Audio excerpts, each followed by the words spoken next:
crap. We are this is the second go around. I'm gonna let Mega take over the mic. I'm gonna make sure the audio is correct before we go too far and have to delete another stream. So wait just a second. Right. Yes. No, I hear you. I hear you now. So we're all good. Welcome, Devin the Gamer, episode 50. Really, this should have been like episode 200 by now, but you know what? We work on our time, and that's all that matters. We're slow paced. We're two old men. You know, sometimes you just got to take it easy, and then we're like, hey, it's time. And today it's time. It's Boomer Podcast time, right? I mean, yes. So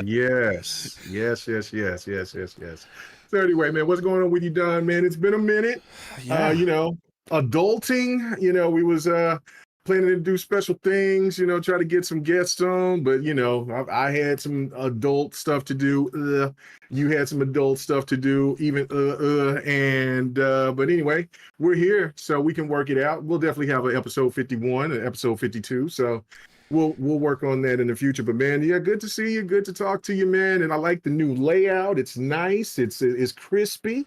It's matching everything. Like, I mean, you know what I'm saying? I like color coordination. I was gonna say correlation. Yeah. That was gonna let me be country moment, but I corrected myself. But anyway, other than that, what's going on, man? How you been? What you been playing other than Star Wars? I just finished Star Wars. I finished mine like a week ahead of Dark. Dark has been putting in time too, so I don't. Yeah, he has.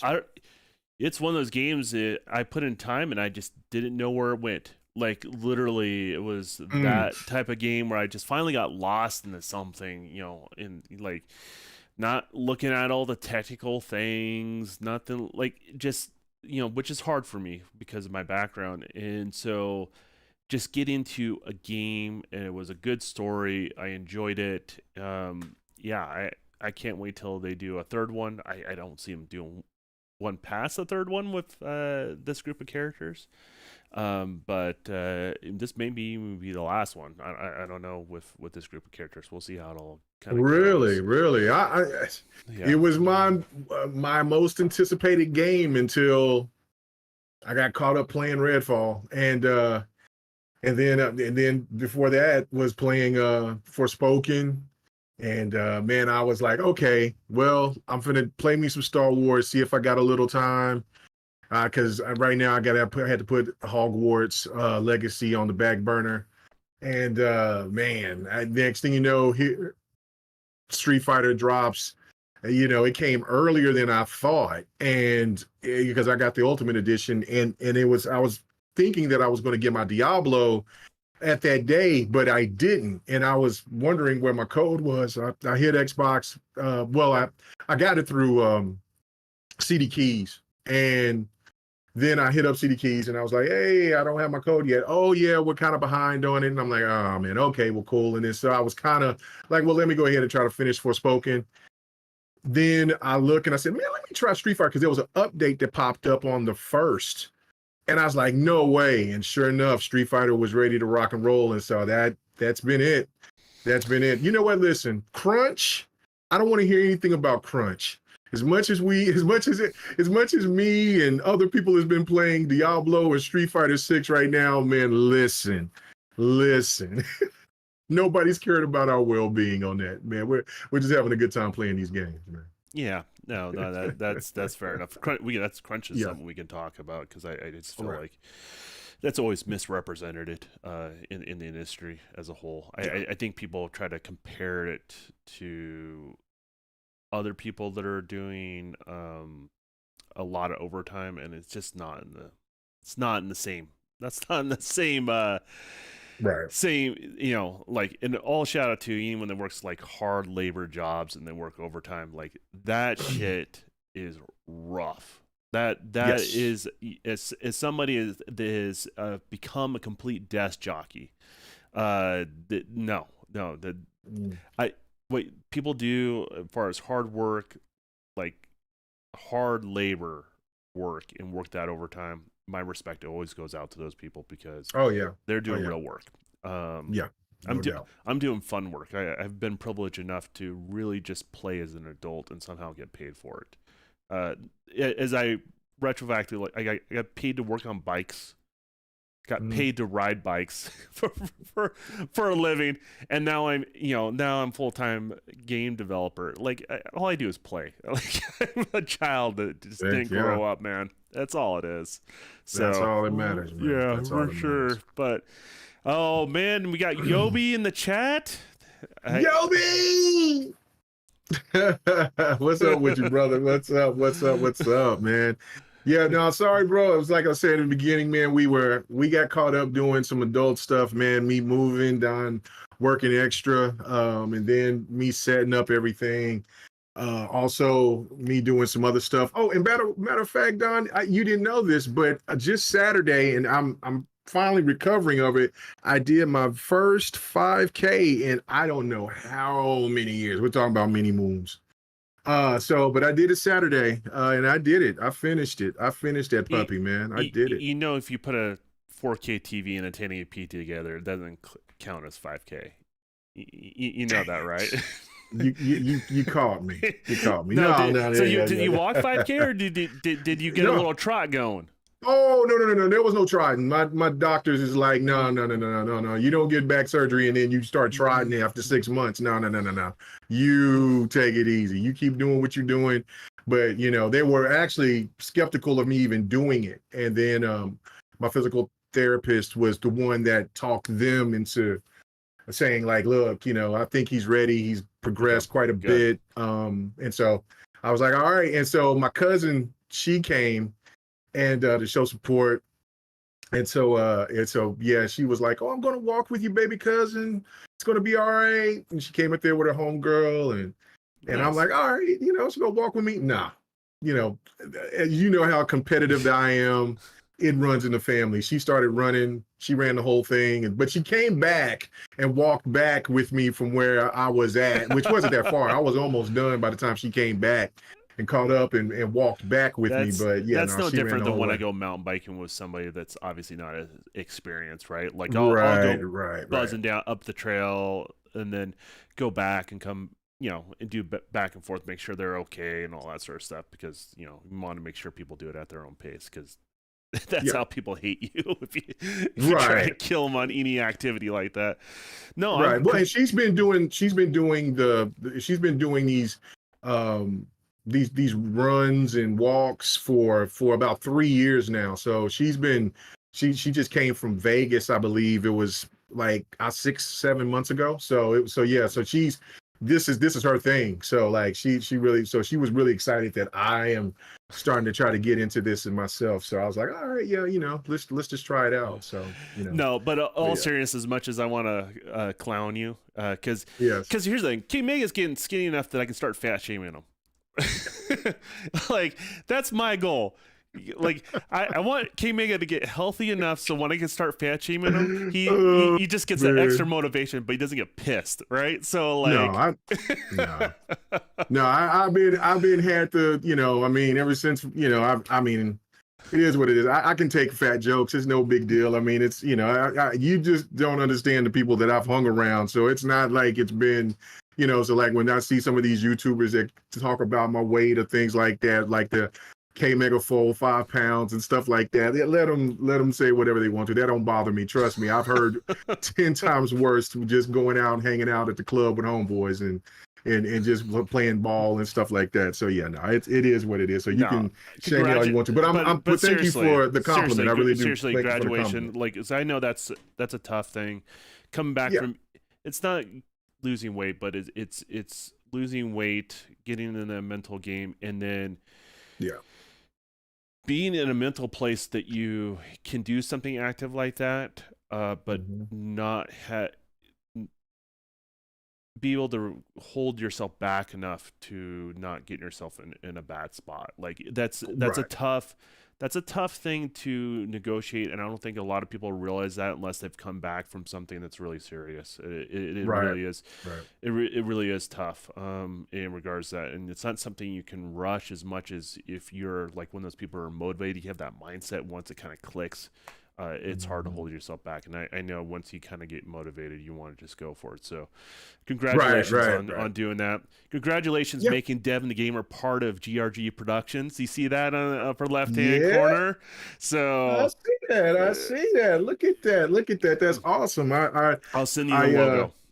All right. This will Cool. be the new Excellent. official Excellent. Excellent. logo. Tell me how you want me to animate it. I'll send you all that stuff, and we'll make that Okay. happen. All But right. we That's have to good have stuff. some sort of consistency with all the stuff you're doing. So Oh yeah, yeah, yeah, yeah. so No, no, no. there I you mean, it's been a progression, and you know, what I'm saying, like it has been a fun ride, and it's continued to be a fun ride. You know, what I'm saying, you one of my best online friends on here, man, and you know, what I'm saying, I mean, through ups and downs, peaks and valleys. You know, what I'm saying, we still found a way to keep it moving. So you know, it's an honor to work with you and to continue to work with you, brother. So go. Okay. you know, what I'm saying, Thank you. so it is what it is. But man, but okay, that's enough of the niceties. It's time to get to business. Uh, Yo B, thank you so much, man. He said apologies for not being there Sunday. He said he was so tired from brother. It's okay, it's okay. I was fighting for my life playing Street Fighter 6. We might as well go ahead and just talk about it right now because We're Don gonna go into said six. he has. Well, yeah. Let's just go right into it because I mean, there's also Street Fighter 6 and Diablo. It came out. If you live under a rock or you do not do any gaming, then you do not know about these games being released. Both are doing very, very well. I'm very happy about Street Fighter 6 doing really well. I already kind of knew that Diablo was going to be a juggernaut. I didn't know to this capacity, but yeah, both games are just steaming along, and it's doing fairly well on Xbox. It's in the top 13 in top sales. Of course, Diablo, all three editions is in the top is at the top spot. It's crazy. But But I thought your we're talking thoughts? about Street Fighter 6, not Diablo. Yeah, no, we are, and that's why I was just going to kick it over. And I was just like, so, but with Street Fighter, right? Like you, I don't know if you've had a chance to play it yet or not. I just know that you said that you had something important that you wanted to discuss within the game. So I can't wait to hear it. Let's go. Let's hear it. Let's talk about my journey, right? Okay, let's go. You and I were there together when Street Fighter 6 was announced, and how we were stoked. I was excited. Yes. Day one, I was in at that point. Day one. Now, obviously, there's been a lot of stuff coming out. I've been busy doing the adult stuff, and said when the game comes out, it comes out. My eye was off, even with all the demos. I didn't even try. It's like I was already committed. I'm going to get it. Going to get it. My eye was so much off the ball. The game released, and I totally didn't realize it released. Oh. And so last night, out of the fact that I finished one thing, I was doing some other stuff. I'm like, I got some time to kill. I see the Street Fighter 6 demo that's there. It's $70. You know how I feel about $70 games. I don't really think it's fair to the gamer. I just Is Street Fighter 70? It's $70 for the base game. So really, I thought it was 60. Okay. I'll have to look again, but what I thought I saw was the base game. Maybe I was looking at a different version. Maybe, in case I'm not 100% correct on that.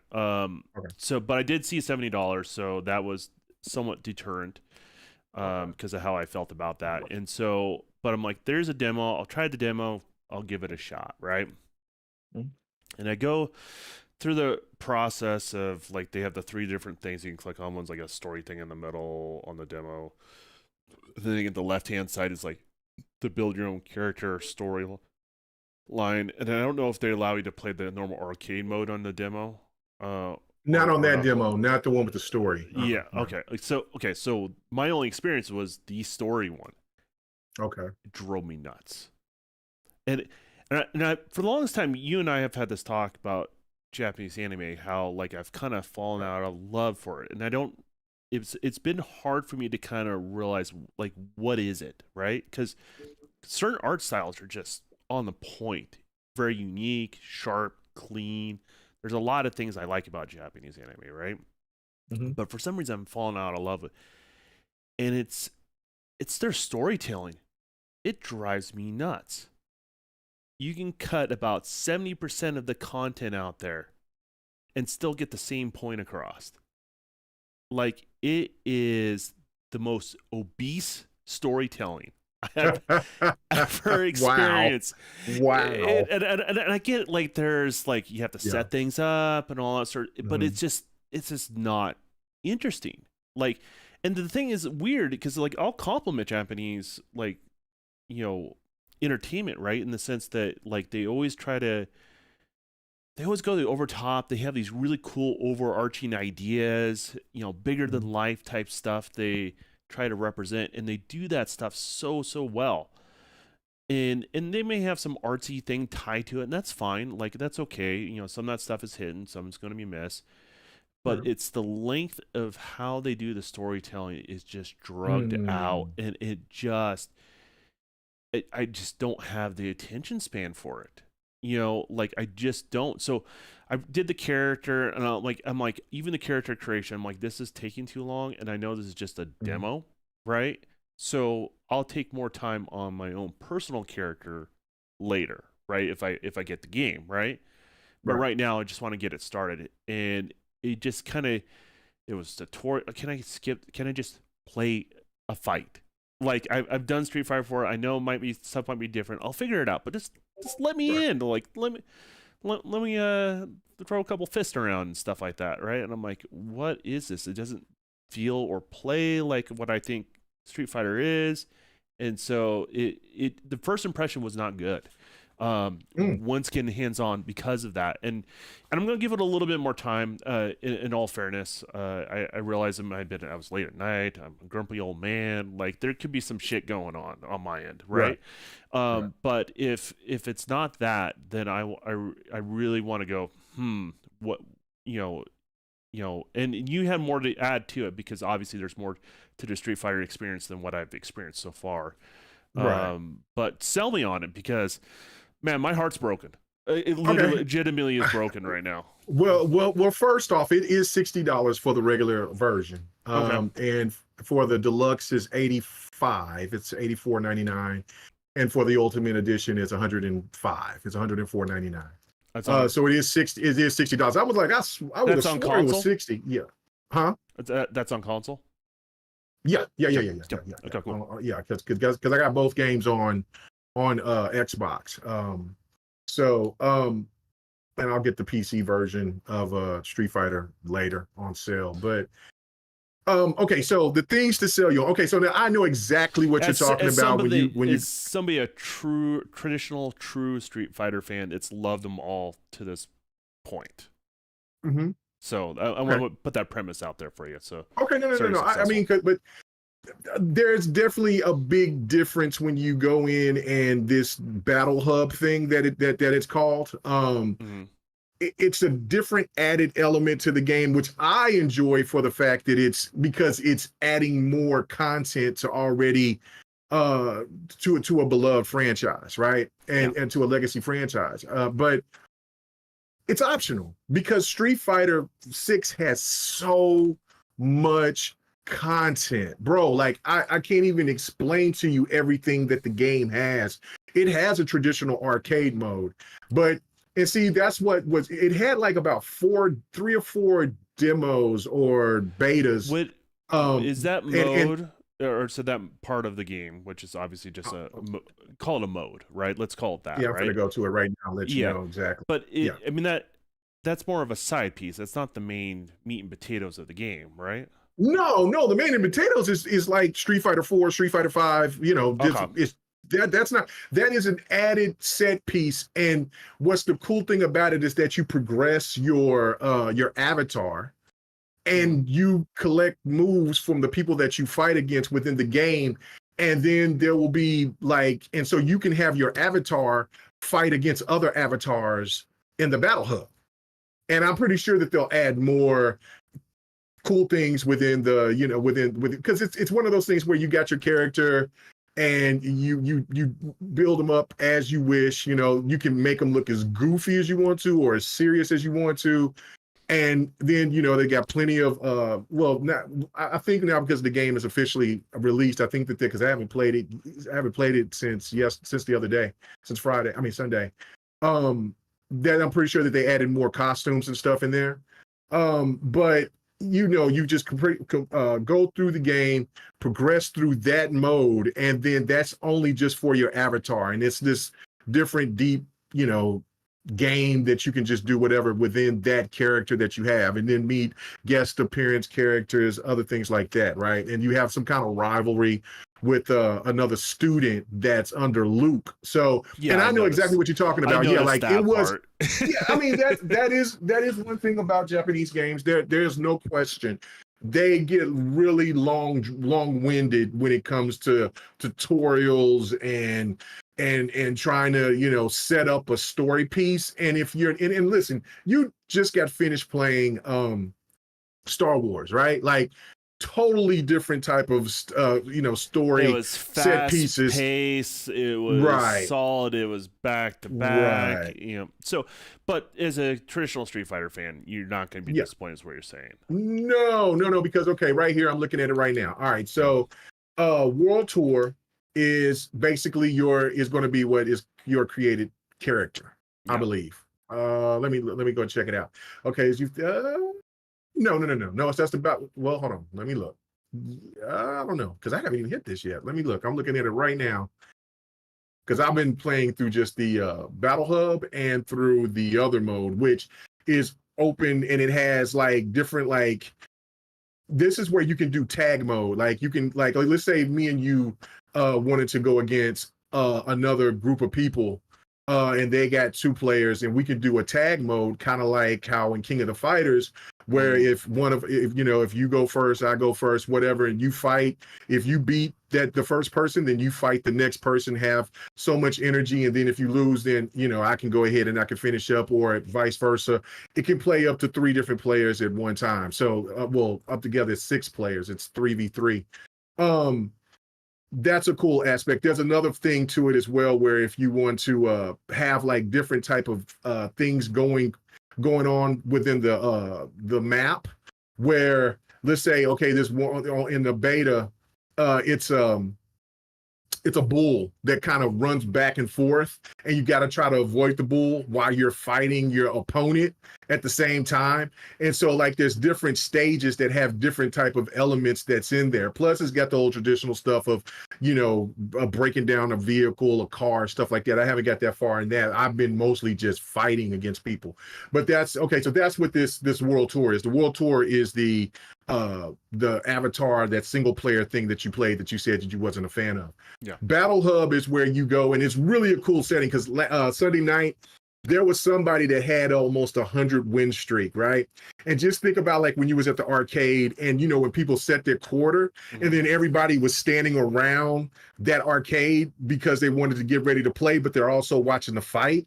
That's exactly what you can do. Now it's all types of arcade set in there, and what another thing that usually that fighters do not do, which I love with this, is that you don't have to sit in the arcade. It's good for you. You can sit at the arcade and try to train to get to learn the character, train yourself to figure it out. And then somebody can come and try to play you just like a traditional arcade, or you can do it to where you can set it to where you can just stand there, beats off to the corner somewhere or whatever, and play randoms, either ranked or just casual. You don't have to, you can choose, you can pick either ranked matches or casual matches or both, which is really, really cool. Like, I love that. Instead of you going through like with a game like Guilty Gear Strive, which I can't stand that format because, and I think they added a different format to that that's kind of like Street Fighter a little bit, to where you just playing with randoms, because there's certain people that see if you're a higher rank and then they won't play you, or if you're a lower rank, they might play you, or they might like they're too picky, they're too finicky. So with that they got that implemented here in Street Fighter 6. It's everything within the game itself just is crazy. Like the training mode in it is really in depth. It's even got a mode to where if you're deaf or if you're blind, it will hit pings to where you can hear the certain pings to know what time to hit your button so you can attack. So when you know when to attack or when to block, I mean, it's really in depth. They didn't cut corners on this title at all, and therefore this extra like the world tour, the stuff you don't like, that's just an added set piece. It also has a traditional arcade mode where you go through, you get to play, or you just want to play the computer. You can play it at any level that you want to, from 1 to 8. 8 is a monster, by the way. And then you can go through the story mode, pick your characters, and got a good set amount of characters that you can play with. Okay. How's the story mode? Is the story mode like? I haven't done the arcade mode. I just know it's there, so I have not done that yet. Well, there's two different ones: the world tour, the one you don't like, and the arcade, the old traditional style. Yeah, the old traditional style is what we're referring. I haven't played it yet. I just know it's there because that's in the it's not called the Battle Hub, it's called something else, and now I got myself, let me finalize this. That's probably what I would play. Like the first that's what I'm thinking. First thing I would do is rip through. Like when you were like you're doing Fight Night stuff and they were doing like Power Stones, you're just like, Dawn's pretty good. No, I just played through the story mode like just recently, so I'm familiar with it. Like if you asked me to play it today, I'd be like, okay, I have to refamiliarize myself with the controls before I get in there. You know what I mean? So, okay, well, cool. I mean, I've heard a lot of good stuff about it, and that's the reason I went to go try the demo. And that feels good. That demo ain't for me. That mode is not for me. Yeah, like I can see that. Yeah, so. It's good to know the old school stuff in there, and I don't mind if a company decides to do some new stuff and add value to a product. I mean that should be commended. But for me, I just want the traditional Street Fighter arcade. I want to be able to get online with my friends and have the netcode not feel like shit. Netcode feels amazing. Feels really, really good. Yeah, feels really good. So I'll give it another shot. I'll have to wait because got money that's set aside for the new capture card that's coming out. I saw you post that. I did see you post that. About damn time. So I have money, but that money has been pre-spent on other things, if you know what I mean. So I'm gonna have to wait a couple months before I pick it up, but that's fine. It won't go moldy on the shelf. I'll pick it up when I'm ready. Yeah, so. No, and see right now, like I'm going through that story mode, but I already created my character. And so, but I haven't done the mode since the game officially came out, and I'm just skipping through it. There was a little fight scene that I had to do, and I'm just skipping through it, like, because I've already played that and gone to the city part.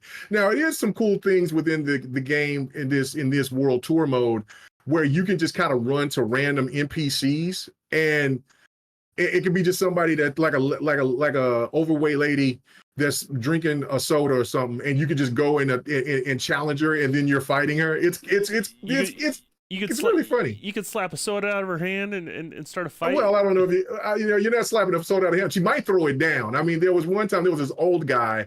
I ran up to him and I was like, "There's no way I can fight this old guy." But he had the little icon over his head, and sure enough, you put your forearms together, and then you start fighting. And each character fights different because they're at different levels. But the more that you fight these different people in the streets, then you gain XP. And also within this story mode there's a rival gang, and then there's people out here that's trying to run the city and stuff like that. So but I mean it's cheesy. It's not compelling whatsoever. It's just meant to be fun, to get him here, get your character build up. I mean, there's a certain tone like typically you get with a Japanese game, and if you kind of know what you're going yourself into, you kind of get yourself in that mental space, right? Like sometimes you're into doing an action film, or sometimes you're into doing this. Like, so it's like that sort of storytelling. Yeah. You have to get yourself kind of in that mindset. Well, it's good to know that traditional mode that I really am looking for was there. It wasn't very clear. Yeah, it was there. It's not very clear with the demo. The few things I can say I do like the art style. It's beautiful. How they I like it when games make their games unique looking, and it don't make it look like everybody else, or not trying to chase somebody else, or trying to chase their own thing. And that's something to be committed with that game. visually so far, and we'll just have to wait and see for me on that. I'll pick it up. I'll pick All it right. up. Yeah. It just Yeah. be a No, while. no, you'll enjoy it. You'll enjoy it. I mean, the Yo, combat, everything within the game is amazing. to answer Really, your really, really, question really there, good. Yobi, you won't What do you regret these say? headphones, man. You won't regret these headphones. Ah, okay. He They're got those headphones. Yeah, he's the, getting his setup up pretty well. He showed it to me, and he's like, I'm almost ready. I'm like, all right, man. Good to go. Good to go. yeah. Good to go. I helped him out with his camera stuff a couple days ago or whatever. Mm. His layout, all the things he wanted, they're tied to Mass Effect and his notifications and stuff like that. So Yobi's got a thing going on. But these are a game changer. If you podcast, you game, you do any of this or live streaming, this is a game changer. No longer you have to have a mic arm, be certain proximity close to the mic, and you don't have to Mm. compromise the mic quality. That's the other thing too, right? So if you do a Mm. traditional gaming headset, you're compromising the mic quality. This is not that. This is built on the same mic that Audio Technica uses for recording music albums. So Wow. Nice. so it's based on that. So it's a really good mic. You just have to have the right equipment to make it run. So like a Go XLR or some sort of analog to digital interface. So Okay. All right. So my last thing with this, I finally got out of that, and I finally got out of that world tour mode. And so the other mode is called Fighting Ground, because okay, there's the World Tour mode, and then there's the Battle Hub, which is the all online esque type of thing, and yeah, then it's the Fighting Ground. That's where you want to be. And then in there, the options in there is practice, and you have all different, combo trials, character guides, tutorials, training. And then they got the arcade mode, which is the story mode for each character, I'm assuming. And then you got the versus one-on-one or the team battle, which I'm really excited about that. I'm stoked about that. Then you have what I was trying to tell you, which was extreme battle, which has different type of crazy things happening within the stage that you got to pay attention to, as well as fighting your opponent. And then even in here, if you don't even want to deal with the battle hub, you can play custom mode. This is where we can all get together and we can all play together by ourselves, or you can do a casual match, or you can do rank matches. So like I how's said, it's touching on all bases. so Yeah. how's personal lobbies? Do we have to do some weird little overhead thing and go sit in Let a me go. circle or Yeah, like let me do that right now, because I don't think you can. I don't think you do, but no, you create or room. you Nope, just create room. and just throw Nope. invites? Yeah, let me see. I'm gonna just try to do a random one. Yeah, you can do singles or you can do teams. Okay. And you can do training, one-on-one, extreme battles, whatever. Let's just do You training. can leave it open or you can do a closed lobbies, I'm Right. assuming, I'm right? yeah, I'm Okay. just creating the room right now. And then it's like looking for anybody, and then I'll choose the side. Okay. And then go back to training mode. And then yeah, I could just send an invite to you. Hmm. Yeah, it's simple, simple. Like it's not all that crazy stuff. And like even and I was wondering that is because I'm like only room that I've been in since the game's launch is the battle hub. And so, and even if you want to go in there, let's say it's just me and you want to go to the arcade, we could just go and pick up or go somewhere. There's plenty of arcades sitting around, and we could just go at it in the battle hub. So they have plenty of options. If you don't want to do it this old traditional way to just send an invite, we can just go in there into the battle Okay. hub and just do it that way. So they Uh, touched on every basis, man. So, and I got to tell you, I like Blanca for some reason, but anyway. And I never really liked Blanca at all. So. But let's move on. That's enough about Street Fighter. As much as I love talking about my fighters. Let's talk about Diablo. Now I know that you don't have that yet either, but was this game on your radar? And did you expect Diablo to be as massive as it is? Like, I mean, Saturday, I couldn't believe it. I was seeing mostly all types of people just on that. I seen quite a few Street Fighters. I was happy about that. But I mean, majority of people was on Diablo 4. Like, I mean, we're talking about the ultimate version before the game came out officially last night. yeah. Was this game on your radar? It is, but it's one of those games that slowly won me over because I've never kind of like played Diablos. They never really were my thing, to be honest Mhm. with you. But it's been on that thing where like I want to try it. I want to give this one an honest a shot from the beginning to the end. And so more time goes on. Then again, I just because I the same reason why I missed Street Fighter, I was just busy with other things, right? So, Right. Right. um, didn't plan out for it, so that my bad. But I eventually will get into Diablo, probably around the same. I'll probably buy both games around the same time, about 2 months from now. Okay. In regards to, but definitely on my radar. Looks good. People that like Diablo say it's between a couple different versions of Diablo, and they feel like they took the best of each and Mm. made something new. And things that Rod Ferguson touch usually pretty good far as games go. Far as games go, they tend to cross the finish line in a good way, right? So Mhm. yeah, and I heard it's pretty polished too. It's not like Oh yeah. it's not a Yeah. it's I wouldn't say what you typically have seen in 2022, right? Far as games are concerned, like Mhm. it's a polished, clean game. And I will say this year, far as gaming, blows last year out of the water.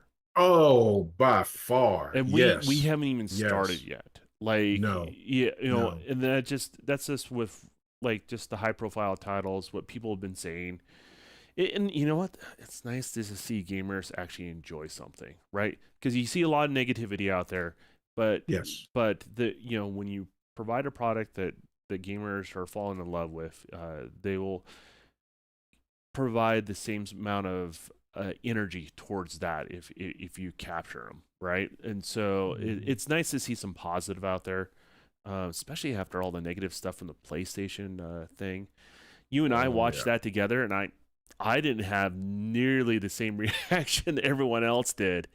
As a matter of fact, I had people claiming that I'm capping for PlayStation. I'm like, I Oh, really? You yeah, did? I'm like, dude, I'm Oh just telling man. you how because their conference wasn't much different than how Xbox conferences have been in the past, and I rated them the same. Like, I have to be fair in regards to that. Like, I don't have any malice towards them, and not all games are for me. Like, that's the thing you got to understand. Right. Like, gamers need to understand. Like, let's just talk about, because I know this is going to lead towards the Xbox conference, right?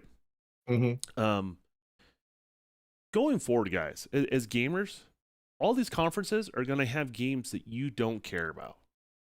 Sorry. Oh yeah. Absolutely. Gaming is too diverse with the different genres, different style of gamers, different age categories. I mean, has not been a time in gaming where the age range has been so broad for as adaptation and people will spend, people play, right? Mm-hmm. So you're going to have a variety of games that people are going to be into. That's just how it is. So whatever genre of game that you have, guess what?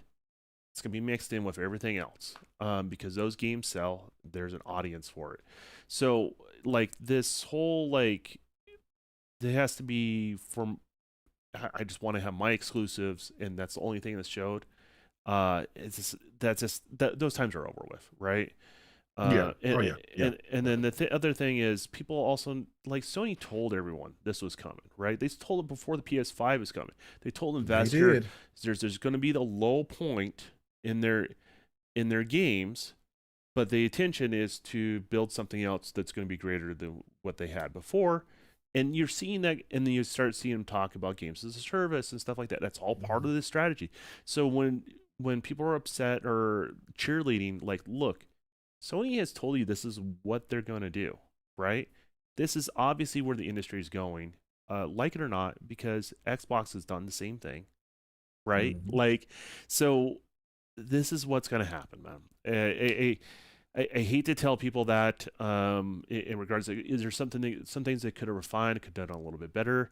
Yeah, probably not show a television show in the middle of a PlayStation conference. That was that. Hey, right on time with Dark in here. Hey, Dark Optimus, what's going on, bro? TV, TV, TV. Shout Yeah, out to you, man. yeah, but I mean that was a bad move. But I knew it was coming. uh, I thought it was going to be more, but man, and man, in history, it's not like it's not like they're the first ones to do that bad move. Right, Right? right, So right, right, right, yeah, right. so but outside of that, I mean, like I don't have the malice or the frustration or the hate or like Xbox has got to hit it out of the park because Sony blew it this year. Like none of Mhm. that stuff. Like I know, like going into the Xbox conference, which is this Sunday, I believe, right?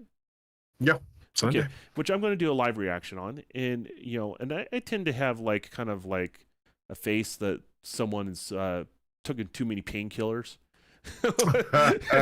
when I watch those shows. Right, But you take that out of the equation. I know there's going to be some games that I'm just not going to be that excited about, right? right, Like right, and right. that's fine. And in regards to that, and the things I am excited about, that's what I want to see, and I want to be surprised too. I'm how many times do you watch a television show and you have to watch commercials? No Right. different than this, right? Just look at those games that you're not interested in as commercials for something else you don't care about, Mhm. right? So I don't know. That's kind of always been my outlook on these sort of things, and I think people put a little too much. I don't know what it is they're investing. To be honest with you, I can't relate. I'm just in a different Yeah, spot. You know what I mean? So yeah, yeah. No, no, no, no. I totally agree. I totally agree with that. I think that it's like when we were watching it, I knew that when they started to show the indies and things like that, I was like, oh, here people going to be upset about it. But I was also intrigued. Like the plucky squire that's going to be my game, bro. I'm going to get that game. I'm very intrigued by that game. That game looks really really fun to me. oh, did you see that? And, I forgot to mention this since we're talking about PlayStation. mhm. Ratchet and Clank's coming to PC. I that was the thing that I said I forgot that I was going to talk to you. Listen, I can't wait to see what those specs are because they haven't officially brought the specs, but there's not been, I think, but only maybe one game that had maybe one or two games in the PC space that has a requirement for RAM and I mean not RAM, but for like an SSD, and that is Star Citizen. Ratchet and Clank is nowhere near on the same stratosphere as to what Star Citizen is trying to be or is going to be. Um, and I believe there was another game, but that's all I know because I was looking at it because I was really trying to see. Now there's a lot of estimated or we have a lot of estimates of what they think that the requirements are going to be, but nothing is stated that there's going to be any type of requirement for any type of like you need a super duper SSD or M.2 SSD. You most likely probably, of course, if you want to have the old school hard drive, you might have some complications within that, but the game is still going to be playable. Like the guy that made that was a game developer that came out and said that this technology is old technology. He got ridiculed by the media about it, but the fact is that he seems to be absolutely correct. And that's what something I was saying. Like, look, man, I think this game could actually be played on the PlayStation 4. And after playing Psychonauts 2 and seeing how you can jump through one end through another, and I know that it's more seamless through Ratchet and Clank Rift Apart, but when they were talking about like this can only be done off of the PlayStation 5's hardware, I knew that was BS. I don't know. What is your thoughts about it now, knowing that it's coming to the PC? It can only be done on the PlayStation's hardware with the Oh, limited don't you do amount. that. Let me finish. With the limited amount of RAM that the PlayStation has. Oh. So there's a caveat, right? Mm-hmm. Mm-hmm. So the hard drive is taking place of essentially RAM. RAM's way faster than any SSD on the market. Period. Right. Mm-hmm. So the fact is, if you have dedicated amount of cache, set up the RAM, all that stuff being loaded and ready in RAM, you can do the same thing and switch back and forth. You can do it with a standard M.2. It's not that overly that complicated in regards to that. So I'll be curious on what approach Nexus takes on their their port because they have to do something along the lines of scaling. Mm-hmm. Um, but the thing you got to understand with like marketing, with what they were saying with the PlayStation stuff, it's all out of context, right? That's what all these arguments typically are in the gaming community. So, if with a limited amount of RAM, yes, the only way you can do this particular concept at that visual quality is having a fast SSD. See where I'm going with that? Right? Yeah, It's not the yeah, yeah, SSD made yeah. it better graphics. The resources of the GPU and CPU made it great graphics, right? But to be Right. able to switch that data quickly from one to the other, you have to either have that memory be pulled up in your RAM Hmm. or on another type of storage device that's quicker than a standard like mechanical drive, for example, right? Okay. So that's where when you people have that conversation. So I'm going to repeat their truth in the sense of this saying, hey, it can only be done with an SSD like this, with the rest that they left out, which is because they don't have enough RAM to do it any other way. Mm, And that's mm. fine. You as a developer, you use the resources you have. Right, right. You leverage certain things to make the best possible game for the game that you're trying to make. That can lead to using the hard drive, be able to switch data back and forth quickly. It can be draw distance. It could be frame rate. It can be all these different things. You have to judge what is the best use of all those limitations on a piece of hardware to make the game Mm. that you want to do and what's the most important. And all games are like that. So I think it's a little bit of a marketing sort of weirdness going on there. Um, the other thing is, what is it? I think direct storage API, I think Microsoft's doing. I may have the names mixed Mm-hmm. up on that. They may be using the storage technology that's used on the Xbox Series S and X on PC.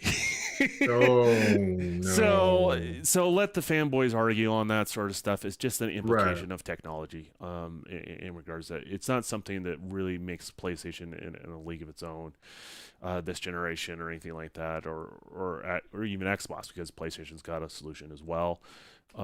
It's about how easy those tools are to use to utilize that technology. And then the other thing is probably the only system they have advantage over is a Nintendo Switch, but they also have a lot of other advantages over the Nintendo Switch. If you really be honest with you, right? GPU, Right. CPU, RAM, because one is meant to be a portable device that you can dock, and the other one is a dedicated piece of hardware that sits underneath your television at all times. So like different design parameters. So yeah, but it's interesting. You'll see Yeah. a lot of those people that you give time, right? If you make a Right. bad faith argument, right, because your precedent is I prefer this thing, and I will use everything I can to defend this thing. If you start from that spot, and this is a warning for Xbox guys, Nintendo guys, PlayStation guys, even PC guys to some degree, right? You started Mm-hmm. the premise that this is my favorite, and then I have to take whatever bit of information out there to justify my point against someone else that may do something else different. With time, you're going to look foolish. It's always going to come up, Oh yeah.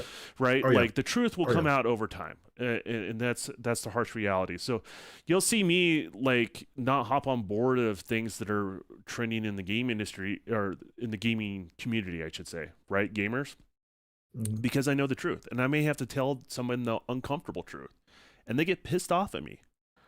Guess what happens with time? The truth comes out, right? You've seen it time The and time truth comes again, out. right? Oh yeah, yeah, yeah. Oh yeah. Oh yeah. So it makes Oh me yeah. less and less popular over time. But like that's that's the reality. So I'm cool that Sony's doing this. I'm curious to see how they're going to implement it, what their solution is, and if they're going to have multiple different solutions for the different pieces of hardware that people may have out there, right? Because not Right. everyone's going to have the same form factor in regards to someone may not have a very fast SSD, but they have a shit ton more RAM, Right. right? Like Right. so what's the point? Like, okay, we're going to use option A instead of option B here, right? Like there's a different way of doing it. So Well, and see, that's the thing too, because as I'm looking at the system requirements so far, I mean, there's the OS, the processor, and the graphics is the only things that's to be determined. I mean, it would have said storage if it had anything to do with you needing to have a certain type of SSD. in order to be in these requirement settings, and it's not nowhere listed in there. It's not in the recommended, and it's not in the minimum. And like I said, the only thing that is the only thing that's to be determined is the OS, the processor, and the graphics. Mm-hmm. That's it. That's it. Recommended is the one thing that is recommended is the 64-bit processor and operating system. That's it. That's the only thing that's recommended. So right there, that tells you exactly what the point that you just made. And listen, Sony did this again. They did that with the 1080p makes you a better gamer situation, right? Like they fed off of that, and then a lot of their games weren't fully all 1080p. Maybe some aspects of them, but not all fully. So it is what it is. And Xbox is not excluded from it as well. We understand so far as when Phil and Xbox 448 brings this up every chance that he can get about the VR situation, where Phil came on stage and talked about VR, and there is no VR thing. Now, I mean, me and you may come and look at this situation as like, well, that was a smart move, instead of and just waiting and see how the market accepts VR, even though VR is doing well in certain on certain certain platforms. I say PC, it's where it's thriving. It's weird. It's weird. Like it's not going away. But I don't think it's the gold mine that everyone keeps thinking it is, or the gaming, right? Yeah. Right. So like, gamers tend to hop on these weird trends and say this is going to be the future because we grew up in that generation, right? Like this is what they're going to be doing going forward, and it's less and less of that over time that we're seeing, right? Like everyone thinks like every game is going to be streamed. That's how we're all going to play. We found out that's not necessarily the case, but it's an option, which is great. It's here to stay, right? So, and I look at VR in the very similar fashion. Like there's some applications that can be a lot of fun. In the right type of games, it can be a blast, right? Mm-hmm. Is it something that you want to play every game in? No. Once you start experiencing VR, you understand that. And even Apple's thrown their hat in the ring. Like, look, have you seen how expensive that thing is? I saw the AR thing. Yeah, I posted something that I thought that was very, very funny. But yeah, $3,500. Here's the harsh reality. In order to do it right, that's how much it costs. I'm just gonna be real. I mean, every single VR platform out there, if you want to do it right, and I don't like Apple, they're doing it right.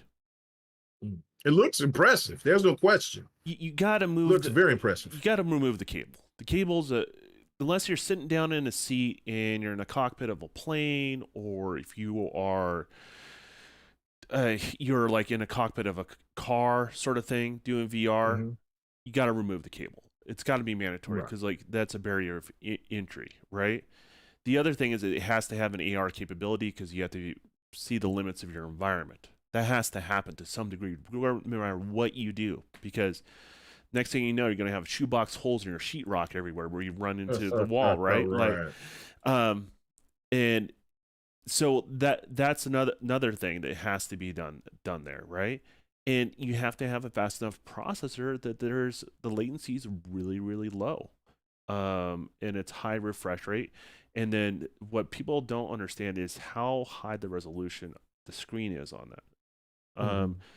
And so you've experienced VR where you kind of get that screen door effect. It kind of looks, you can see in between the pixels, like the lines, because you have a lens right there, in front of you, and then you have two magnifying glasses. So you're gonna see that screen door type effect. The fact that they have that be such a high resolution, and then the resolution's higher here, and they get away with it being less in the peripheral view, is what they're doing there. Because you don't see a higher resolution out of the corner of your eyes. People don't realize that in real life. So just where your focal length is, so they can do a lower resolution. So there's ways to optimize it so you can get better visual quality and stuff like that, but they also do it from a screen perspective, so that means developers have to support that. So just from every single perspective that's going on, if you ask me what it would take to actually do VR right, Apple's doing it. It looked impressive. It looked damn impressive, but that price was impressive too. And it is, and I know AR is a much better technology than VR itself. But I don't know. But since we're in this, since we're talking about VR for just briefly, well, I mean, it don't have to be brief, but I'm not the biggest fan of VR. I want everybody that loves it to have the best of the best, and Yeah. and hopefully everybody get all the games that they want. But I seen that Meta 3 came out, or I don't know if it's actually out yet, but I know that it advertised itself, and it is undercutting the PlayStation VR, and it, like you said, it's wireless. Now, tech wise, I don't know if I'm thinking from PlayStation has some advantages, but I've also heard and was seeing people talk about it in on social media, basically saying that the Meta 3 has some advantages as well, plus the fact that it's automatically going to be playable on the PC, which I think that hurt the PlayStation VR and sales. I think they would have probably double, tripled their sales if they went ahead and just went day one on PlayStation. I mean, on PlayStation and on PC as well. But is PlayStation VR 2, it might be in some trouble because the Meta is cheaply priced and it's wireless and it's close tech wise to the PlayStation VR 2. They have the accessory problem, just like Okay. anything else in the industry, right? So if it doesn't come with the box, right, the adoption rate Mm-hmm. is relatively low, right? The exception to that rule would probably be Connect on the Xbox 360, right? Mm-hmm. That was more of a phenomenon than the rule, in regards to that. And people argue PSVR 1 sells. It's still not close to the adoption rate of the console, right? Not even Right. close. Not close. Yeah. And I don't see the adoption rate percentage, like that ecosystem, uh the ecosystem percentage to be as Mhm. high with PSVR 2. I'm gonna guess, because what are you playing in the background there? Sorry, I seen Megan Fox on. I seen somebody post something, and it was Megan Fox in the She's that was promoting she's too damn Diablo young for you, 4. man. She's too damn young for Her- you. She's not too young for me. She's too She's in damn her young for you, 40s. man. She's in her 40s. I'm in my 40s. No, she's too damn young for you. No, I'm looking at this thing. She looked just right for me. But anyway, sorry. I just wanted to hear what she had to say. I didn't know it was that loud. But go ahead. Yeah, we're I'm gonna know sorry. what Mega's gonna look in VR later. but No. but no, I Go mean, ahead. I just don't think they're gonna see the same adoption with the PSVR 2, right? Like it's based on Mhm. the experience that you have, right? Like if your previous Yeah. experience isn't great, and that's gonna vary between gamer to gamer. There's a certain percentage of those gamers that are probably going to be disappointed in those sales, and those who were interested probably bought it the first time around, right? So I can only see the adoption going lower, and that's what the trend in VR is going to. Like, keep that in mind. This is not just PlayStation, right? In VR in general, Right. the adoption rate is not like what you think it is. Like, because you see all these pieces of hardware coming out, right? But the software support in the money to be made on the software side thing overall is down dramatically.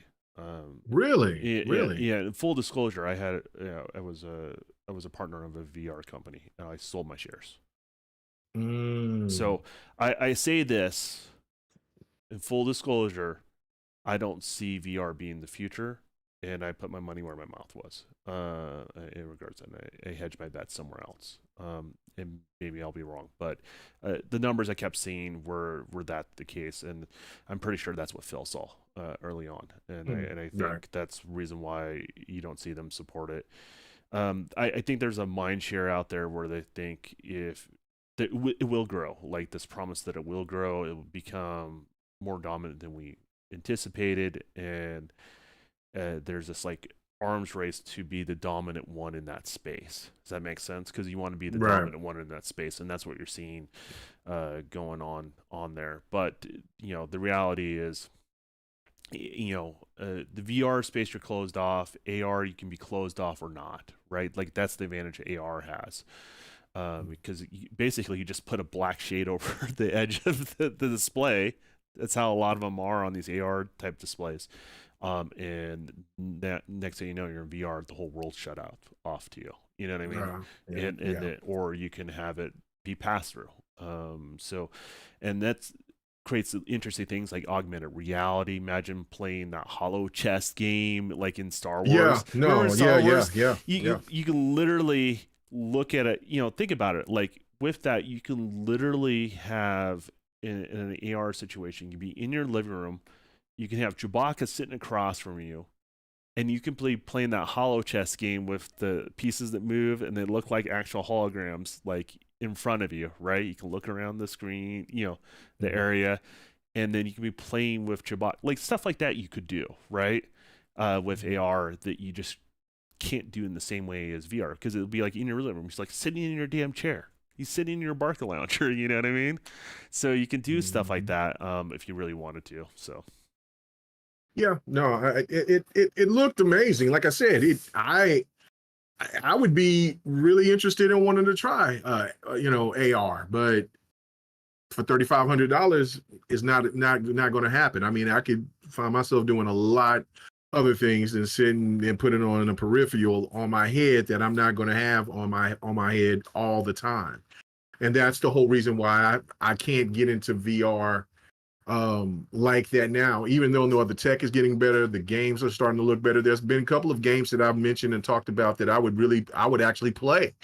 But then when you raise those prices to $70, $60, $70, when they normally was a lot cheaper beforehand, then the peripheral itself costs as much as a console as a new console. No, I'm not interested. And then of course with the Apple thing, that's way out there. So Well, but the I don't thing know. is, The price get down to 200 or something, 200 or less. I'm definitely well, interested. But the people that buy that stuff, though, you got to keep in mind they're going to subsidize to a point where other people can have it at the level you're thinking of, right?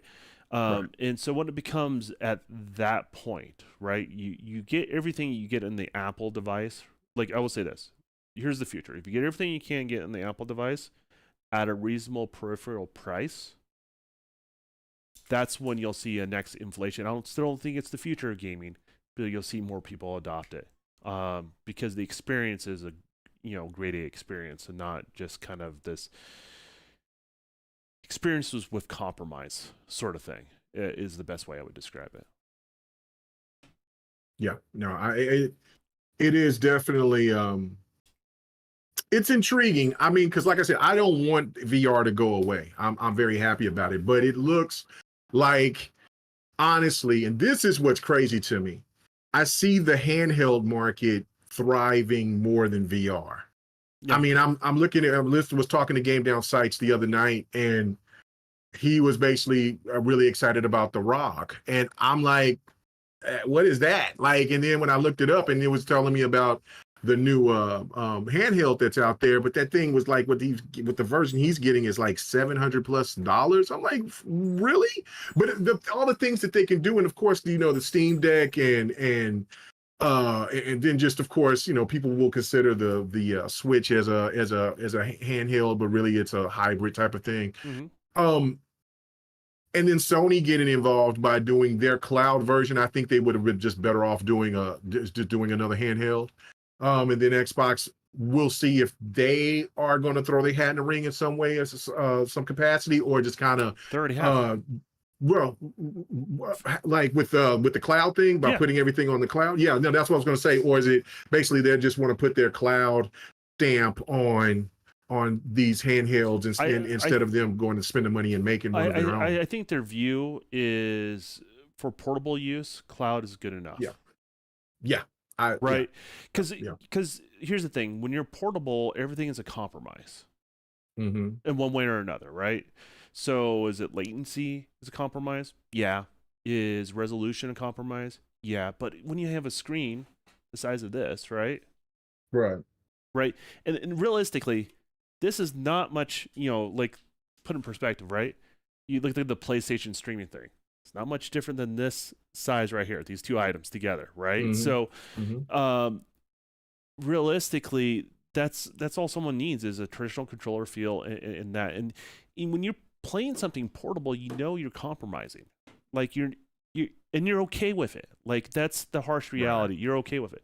The thing with like the Steam Deck and the ROG portable is nice is it brings the PC ecosystem to portable. Yes. And it really hasn't been in the portable realm unless you're talking about a laptop. And the laptop, to be honest with you, isn't the best solution for portable PC gaming either, right? So it's a form factor that makes sense for that ecosystem. And by all means, great.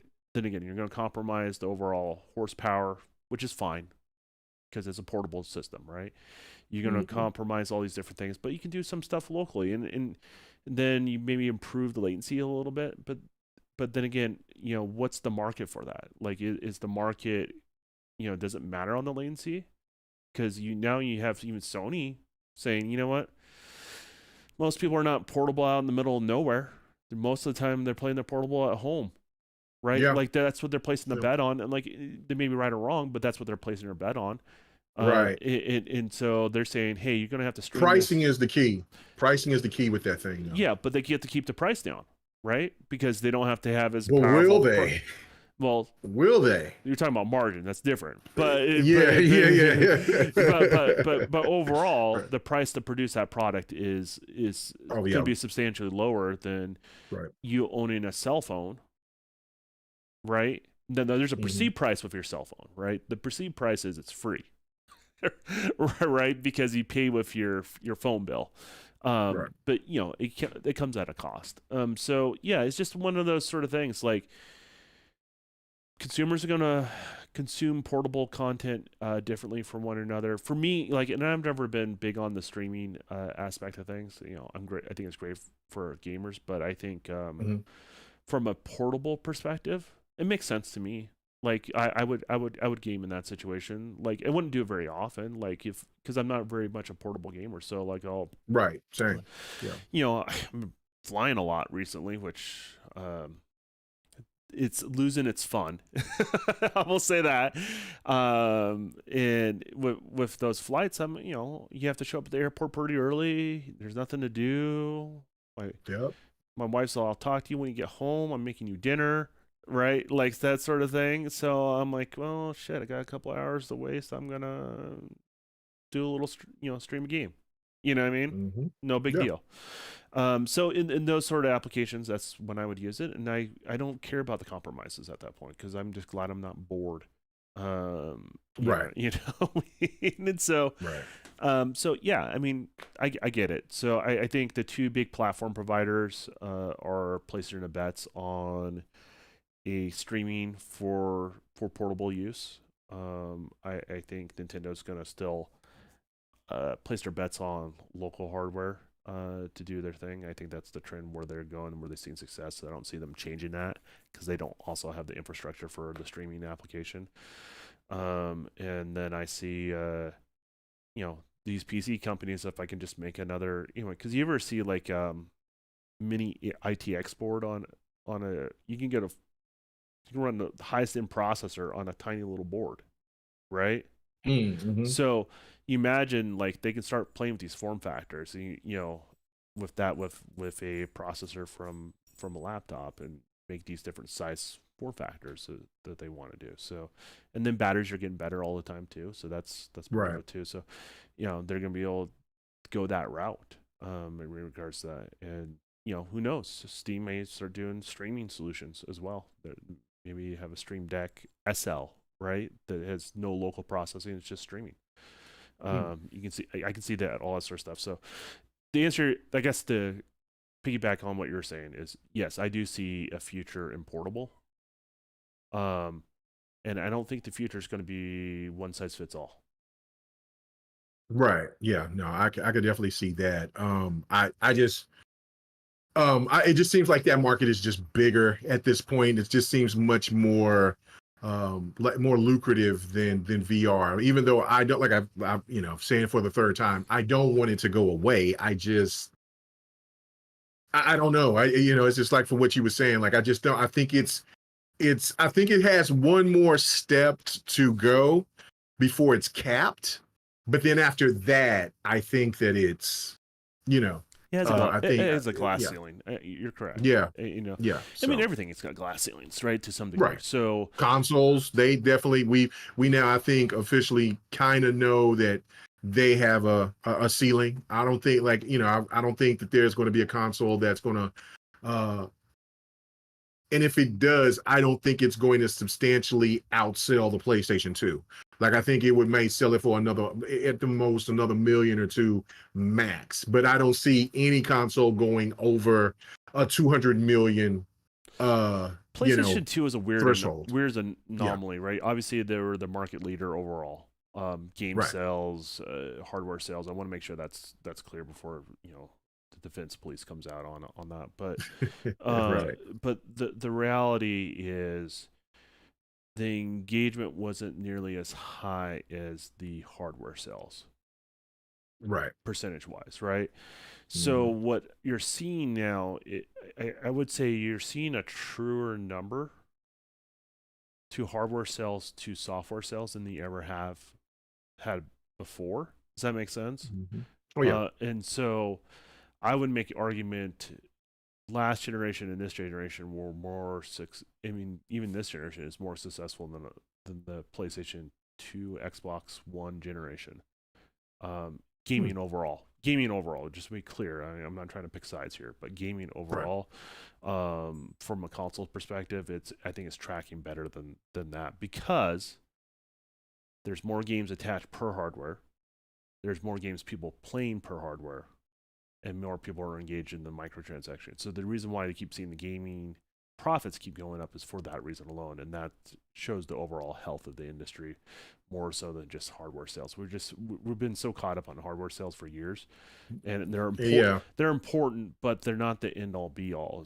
I guess is Right. what people need to understand. Like yes, you want people to buy consoles, but like I have one, two, three, about to get a fourth, and at any given point in time, only two of them are being played at max. That's it, right? Like, that was, yeah, yeah. Right. So I mean, So, that's the harsh reality of like, because I have an Xbox connected underneath each TV. It's my media hub. It's my game hub. The fact that I can just pick up the controller and go to that TV and play something in another room. I like that seamless interaction.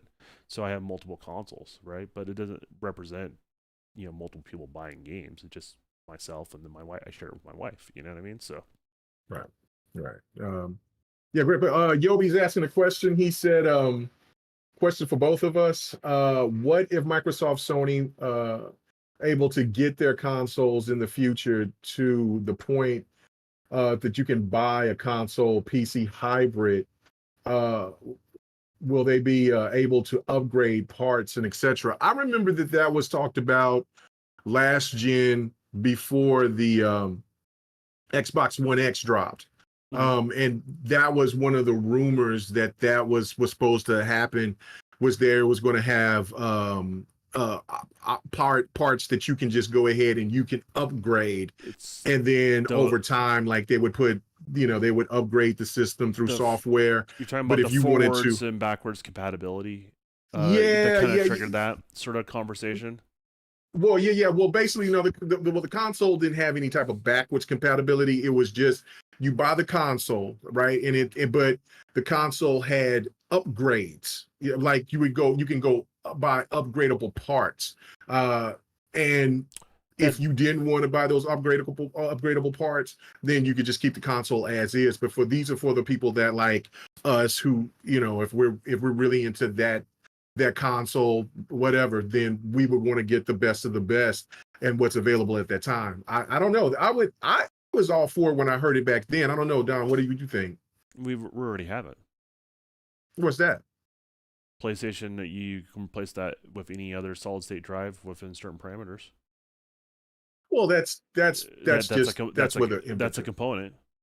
Well, no, that's a component, but I'm Yeah, thinking people are talking about more like a something that would upgrade the system from uh, you know, uh the hard, like, okay, like, for instance, like, you would have I don't know what I don't know what the actual equivalent of what a Series X or PlayStation is. I think it's somewhere around 2060 for a PlayStation, and it's definitely higher for the Xbox, but I don't know the actual um Well, comparing NVIDIA hard to drive. AMD is Yeah, a little bit weird, but yeah, I know, I yeah. would. But the thing is, you kind of do already have it now. You just have to look at what it is, right? So, in the sense, instead of doing replaceable parts, you have multiple SKUs on the Xbox side of things, right? So, Mhm. if you want a more powerful Xbox, you can have one. That's the Series X. If you want a lesser powerful Xbox, you get the Series S. And then the case of PlayStation, well, they gave you options on the hard drive solution. We're just going to start having that on the Xbox side of things pretty soon too, as well. So it makes sense in that sense. But what people need to understand is why PCs cost so much. It's because those parts are replaceable, because they are variable. If you look Mm. at just the socket on a CPU, on a motherboard, right? They have different types of sockets, right? So you literally can drop the chip in. Well, that socket is only good for a couple generations of CPU, right? So Mm. you have a 13th gen i9 in yours, right? Right. Right. That same motherboard can do 12th gen. That's it. You can't do any older CPUs than that. No, it can't do any. No, no, no. I'm sorry. I got a Uh, 12. I got a 12 gen. I don't have a 13 okay, gen. but I got 12 okay, gen. so Yeah. you can do a 13th gen, you have a 12th gen, right? Right. Yeah. Like that's Yeah. what's going on. But are you going to be able to do 14th gen? We don't know. Oh on no, they're no, you won't be from the rumors are everybody all listen over the to. place on that. Yeah, yeah, that's true. But yeah, But that's my point, right? Like yeah. even PCs are not as upgradable. So if you think about it from that perspective, right? And that's only over a couple year span. So let's say you build a system that can do that. Well, now you have to make a socket can do that, and now you're committed to that socket size. Now you're restricted because of that socket size, right? Hmm. One of the Right. reasons why your console is so cheap is they call a ball array, so socket interface with the motherboard. So what it is essentially, instead of having pins either mounted to the motherboard pointing up or pins on the CPU on the substrate pointed down into a socket, right? You literally have these tiny little solder balls on the bottom of the in this case APU, right? They put on a Mhm. motherboard and they solder it directly to the motherboard. That's the reason why it's cheaper. You don't have to make this replaceable, interchangeable part. Does that make sense? Mhm. So that drives up the cost. Then you also know the production numbers of how many of those you're producing, right? So and you're committed to doing that for 5 years with AMD, not 2 years, 5 years. They're going to make that chipset for you. So they're going to bank that chipset's going to drop in price over time, right? The margin's going to Right. increase over time, even with inflation like we're dealing with now, right? So, and then you also know how much RAM you're able to do, and because you're buying the X number of dollars of RAM, you're able to get it at a certain price. So if you made it your console different than the upgradable path that we currently see right now, you're going to drive up your console price probably twice as much money, just so you can Hmm. have it be upgradable, or you can just have it with the components and have it cheaper, and then upgrade it in Right. 5 or 6 years, right? So that's why that format works for that sort of environment. I mean, and PC gamers, some people upgrade, but to be honest with you, a lot of PC gamers that I know, and this doesn't represent all of them, but like they'll keep their PC for 7 years, maybe upgrade one or two components because they have to, and then next thing you know, they just do a whole new PC. Right? Right. I mean, how long did you keep your old PC? Little over 3 years. And what did you upgrade on it? The whole thing. Upgraded the whole thing. So my point goes across Yeah. like that. Yes, Right. you can make something upgradable. It drives up the cost of everything because you're not able to buy in bulk. You're not able to reduce the parts of manufacturing that are redundant when Right. you have a fixed piece of hardware. It's not better or lesser. Just some things It cost. costs a hell of a lot to do that, but Yeah, yeah, no, yeah. but Some things yeah, cost yeah, more or less to do it a different way. Is what I'm right, saying, and right, doesn't right. necessarily make it better or worse. And so my thing is, if you want upgradable path, then why not go PC? Like, here's the thing: all the Xbox titles are on PC. They already exist, right? Hmm. You put Windows 11, Xbox is right there, right? And then let's say you want to do a little bit of PlayStation on the side of things, you can do that too. So I think the console form factor will have multiple SKUs. I think that's the future, right? And the fact that we have multiple SKUs shows you how many console players there actually are out there, that they are able to do it. But and then minor things like hard drives, things like that. But yeah, I think the closest thing to an upgradable system is different SKUs like what we're getting right now, and minor things here and there. And Right. I think that's what I mean when I say we already have it. You're looking at it. That's what we're gonna get. So I mean, that all makes sense. I mean, I know exactly what Yobi was talking about. yeah, And I would be all for that. To where you can do that with a console. I understand from what your standpoint is that look, I mean, it economically it doesn't make sense. Um, because there's already a device out there that you could do that for, and that's the PC. So but if they ever did want to go that route with consoles, let's just say, for instance, like consoles become niche, right? And then it's more of a thing of where, and they can tinker and then do those type of things, like, and like the record, for instance. Like, I mean, of course, records got back into being popular again because they were niche and the CD was just killing it. And then of course now they're streaming and all that, that they could still play around and do kind of crazy things and then just kind of push something out that's creative. I think that consoles would have to be in a space like that to where it would become like a record, like it would, like there's just not that many in the wild. I mean, they still sell, but whatever the entity is, if it's just streaming off of your television and that became a huge hit and you could still pump 4K, whatever the case may be. um I think that would be a great alternative to plug and play, because you know that you're not going to accumulate the same type of money that you once did from the era when consoles was selling over 100, but 80 to but 100 million. I mean, let, 100, let's yeah, be 100 million hypothetical. copies. Let's say Yeah. Xbox went that route, right? They All have right. all these like trays, and you can plug more RAM in. You can drop a Right. new CPU. Everything you can upgrade on a PC, you can upgrade on your next console, right? Right. And they had iterations of hardware down the road. Mm-hmm. The console, the Xbox will release for the same power that PlayStation released in their traditional form factor, probably be 3 to 4 times as much for the same horsepower. So that's the problem. It's an economics thing, right? The economics, right, From a right. consumer standpoint. And so then what happens is you're not hitting that mass because you have a dedicated device for one particular thing, where PC can Mm-hmm. do a lot of different things, right? Even though I primarily use it to play and make games, right? You can do a lot of that sort of stuff. So, I just don't see in a competitive market where that really becomes a thing outside of the form factor we have, right? Like having like what Microsoft does is like they have essentially they have a cut down version of the chip. That's what goes into an S when something doesn't quite hit the manufacturing specs of the Series X, right?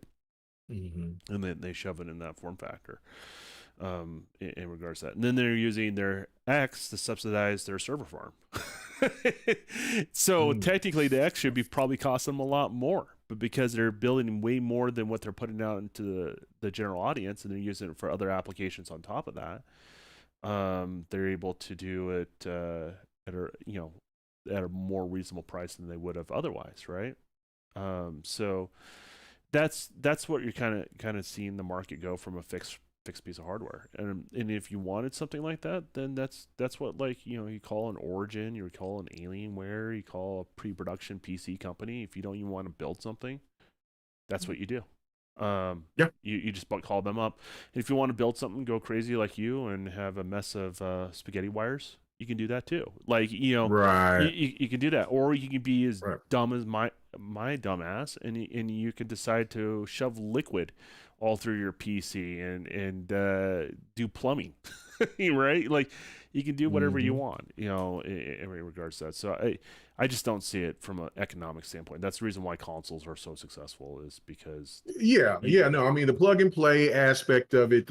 You know, it's it. Costco gaming. It's what Yeah. it is. Yeah. You buy it Yeah. in bulk on your hardware. You're saving on that. You're passing that savings on to your customer to be in a competitive space, and then there's other advantages that come along with it. So Yeah. Yeah, no, it is definitely one of those things for sure, man. You know, I mean, I'm like Yobi on that aspect of that. I would love for that, but economically, for the company to try to do that, no, like I said, it has to be where the consoles are on their last leg, and they just want to do something creative. And you know, and really consoles would only be at that time for the hardcore. And then, you know, and then by that, you know, and if you wanted to just get a PC, I mean, and that's another thing too. My last point on this, and then we're moving on, is that when you was bringing up the costs, I mean, just think about traditional console gamers like that, like unless they're collector's items or whatever at that time, would they pay those thousands of dollars for a new slide in piece? Because you know that if it's going to be just kind of like plug and play, just pull out, pull in, that's going to cost a lot. Just like how we were looking at the plug and play of the SSD for the Xbox Series X, and people weren't understanding why the price was at what it was. It's finally come down because there's competition, but I mean, it took 3 years for it to happen. You see what I'm saying? So, you yeah, know, yeah, it'd just be pretty interesting. So, all right. Well, speaking of that, like I just kind of move on to the SSD. They finally got some competition, and the lowest let me go to it because Game Down site sent it to me. Appreciate that. And congratulations, man. I see that the weight loss, man. Congratulations, brother, man. Really do uh enjoy seeing that, man. Everybody trying to get healthy up in this piece, man. People saying they want to stick around a little bit more. I got you. Um, where's it at? Okay, here we go. Oh, there we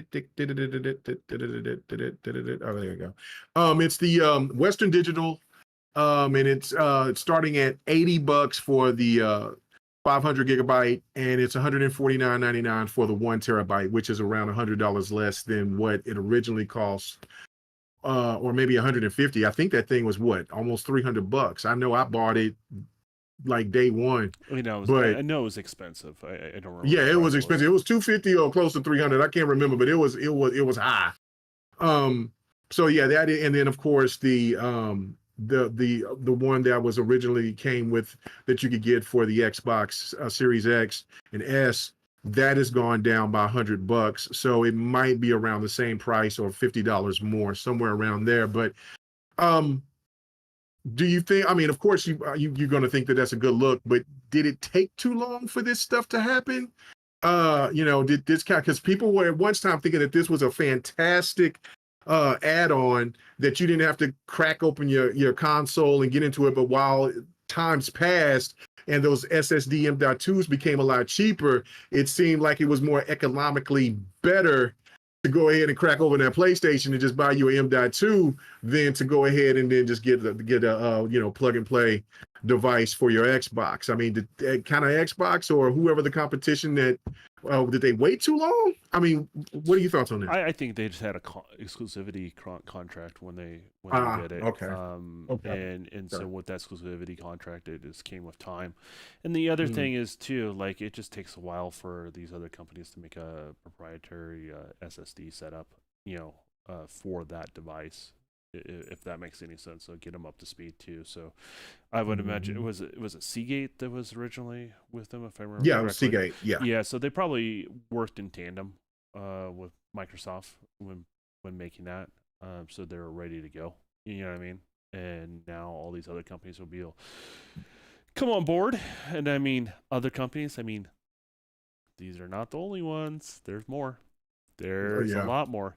Good deal. Reason why I know Mad Cats is on the way, folks. Don't you dare fret. Mad Cats is coming with the cheap version, and it'll be transparent plastic and everything.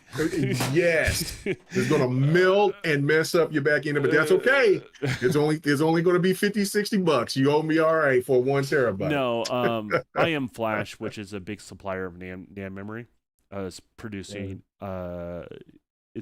chips for several companies for this.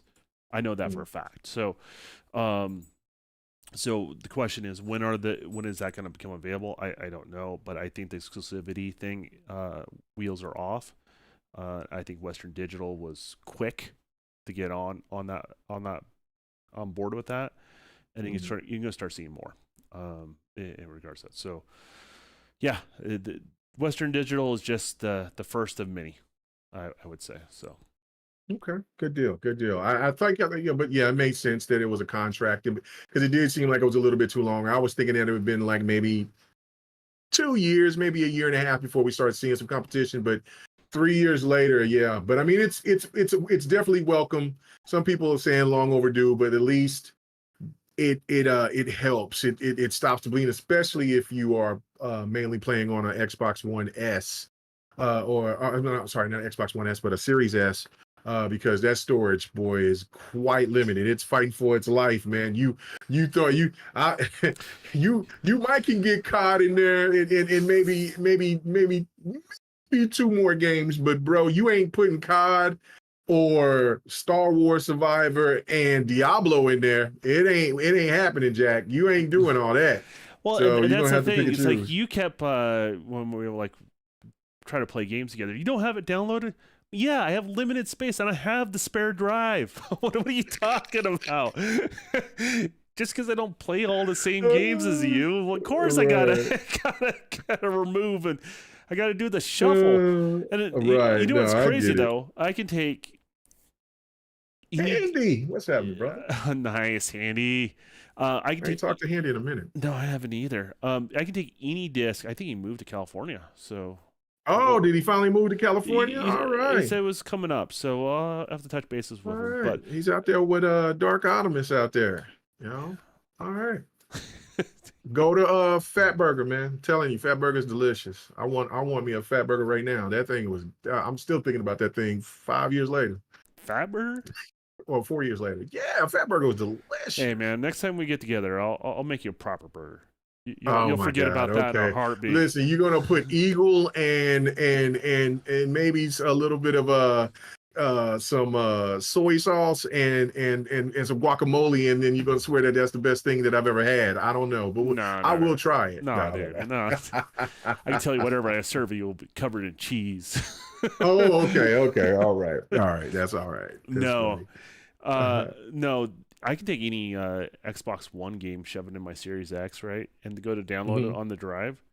It's quicker to just download it off the internet than it is to rip it off the disc these days. Like, oh yeah, it's pretty quick. So yeah, you do the shuffle, but internet speeds are quicker, and then Microsoft's kind of up in the speeds. I noticed they're not throttling it as much on their end. So we're starting to see those games pop in and out much quicker, as I think they've gotten their streaming service up to scale. I think they're up their bandwidth on a lot of that stuff for downloads now. So yeah, it's good stuff, man. Good stuff. All right, couple more, and then we're gonna get ahead and get out of here. I want to talk about Halo, but I think we might hold off on that because. Yeah, I will hold off on the Halo discussion. We talk about it a lot. we talk about Halo because I mean our love for Halo is a serious. I mean, there's somebody else that left Halo too. I forgot to mention that, but we'll talk about Halo after the Xbox showcase this coming up Sunday and see what they've done with that. And speaking of that, let's go into it. After they show Halo 3 anniversary. You think they're going to show a 3 anniversary and what they're going to put it in the Master Chief Collection? That's okay. So okay, yeah, talk to me. I need to know what's going on here. There is a source he's put it out there, so it's not like I'm spilling the beans. Yeah. Now this is my first time hearing about it. So, but well, not the first time I've heard about it, but here recently. Yeah, and I've heard it parroted from a couple people in the industry. Now, that being said, Hmm. they've been right or wrong about things, right? Right. So I wouldn't put too much credit on it. But man, it sounds like a plausible thing they might do. To win Hmm. over a little bit of that Halo community back, make some money, win over the Halo community back, make it part of a DLC that you download in the Master Chief Collection. Hmm. And let's be honest, Halo 3 is the ugliest game out of all of them. It definitely is. After Right. they did the remaster of 1 and 2, like 3 looks awful. It It does. looks like a kid colored it with a crayon. It looks Oh, ugh. I won't go that far, but it does Uh, look pretty bad. Yeah. yeah. It's Hmm. definitely been hit by the ugly stick. It needs it the most out of all of them. Like 4, you can let it ride. 5, you can let it ride. Four, Yeah, five, my yeah, God, they yeah, look wonderful. yeah. But three is yeah, Yeah. it doesn't look great. So and then 3 is a very beloved one. So Right. amongst a lot of It's a lot of people, yeah, that love Halo three. alumni. So if they offer that and it was a reasonable price, I can see that being a good highlight. In regards, it might still a little bit of thunder from Infinite, but Infinite's not in a great place. So just let it do what it's due and just kind of try to finish it up. You know what I mean? So Yeah. No, it's pretty crazy. It's that would be pretty crazy. That would be nuts. That would definitely get I I the guess old prediction. heads excited. My prediction is Halo 3 Anniversary Mm. DLC for Master Chief Collection, and my other prediction is Gear 6. It is time. It is time. I think if you end the show or start the show with Gear 6, you're already letting us know that it's going to be that was one hell of a show. Because I don't know. Wow. Um, Well, Rod Ferguson confirmed the story and the campaign and all that stuff was basically all mapped out before he left. man. And he left right after Well, 5. yeah, that is true. That is And true. and let's be honest, the coalition is a lot like Playground Games. They're hitting their marks. They're an oil machine. Right. Well, And it's been how long? it's been what, 6 years? 5, 6 years? I don't think it's 6 years. Was it 6 years? Hold on. Okay. Self It came out in math. 2018, right? Yeah. It did it come out 2018? I don't know. I have to look it up to be honest with you. Yeah, okay. So it's 2018. Okay, I would okay. say You got 4 years. 2019, 2020, 2021, 2022, 2023. Yeah, that's 5 years. I mean, Yeah. because the game probably won't come out until 2024, so that'll be 6 years. What makes you think that it wouldn't come out this year? No. You ain't gonna do that to me. You're not gonna do that to me. Xbox ain't gonna kill 2023 like that. Ain't no way. Now I am predicting that Xbox is gonna drop more than just Forza and Starfield, but it can't be Gear 6, bro. Come on, no way. No way they would drop Gear 6 this year. Ain't no way. Look at their track record. Now that is true. But So, still, come on, man. I No, mean, no, no, yeah. no. Wow. Oh, Um, okay. That's one hell of a prediction. So saying that we'll see Gear 6 and that it's a possibility that it comes out in yeah, these 2023. are my pie in the sky predictions, Yeah, right? yeah, yeah, yeah, yeah. No. That would be I don't get to go. Hey, yes. I told you so afterwards, Yeah, right? right. This is just like I'm just looking at the math. I'm looking at how long they produced it. The how Rod has organized that team. Teams tend to do pretty well even after he leaves. Mm-hmm. In regards to that, Coalition knows their way around. In regards to that, a lot of those weird rumors where they said they were working on another game. No, they were experimenting with stuff. Like every studio does that. Like you know what I mean. And why would they pull them off a bunch of other projects? Because they're trying to get something else done. Right? No more Mm-hmm. playtime. All right, you got to experiment for a certain period of time because that's part of the development, right? Is that Right. experimentation, doing that sort of stuff, right? And when you experiment with different things, at a certain point you put a time limit on it, and then you go back to what works. Does that make sense? And Mm-hmm. so there may not have been an experiment with gears, maybe experiment with a different game. That's what that's what the rumor is that I know of. And then next thing you know, they said, okay, no more playtime, back to work, right? And why would they do that? Because they need to get some stuff done. So, Right. so what makes me think there's a lot of signs that point to possibly a new Gears this year. There's nothing confirmed, but just if you're reading the tea leaves, there's a lot of things that would hint at that being a possibility, just from a production point of view. It could be longer than that. We'll see. And then I'm hearing Motorsport is Right. polished. Oh, I can't imagine it wouldn't. I mean, it looked polished when they showed what they showed. Just a little bit that they showed us. Well, no, it was kind of in depth when they had that direct in January. Um, but I mean, every bit of what we've seen with that game has looked absolutely stunning. How many I shows could just imagine. for Forza? What did you say? How many shows are going to show Forza? How many shows? Mm-hmm. There's 2 shows planned for Forza. Really? I know that they're going to show it. I know they're going to show it. Showcase. Sunday. There's a showcase, and So I think there's something that's post. They mhm. go more details because there's so much content in it.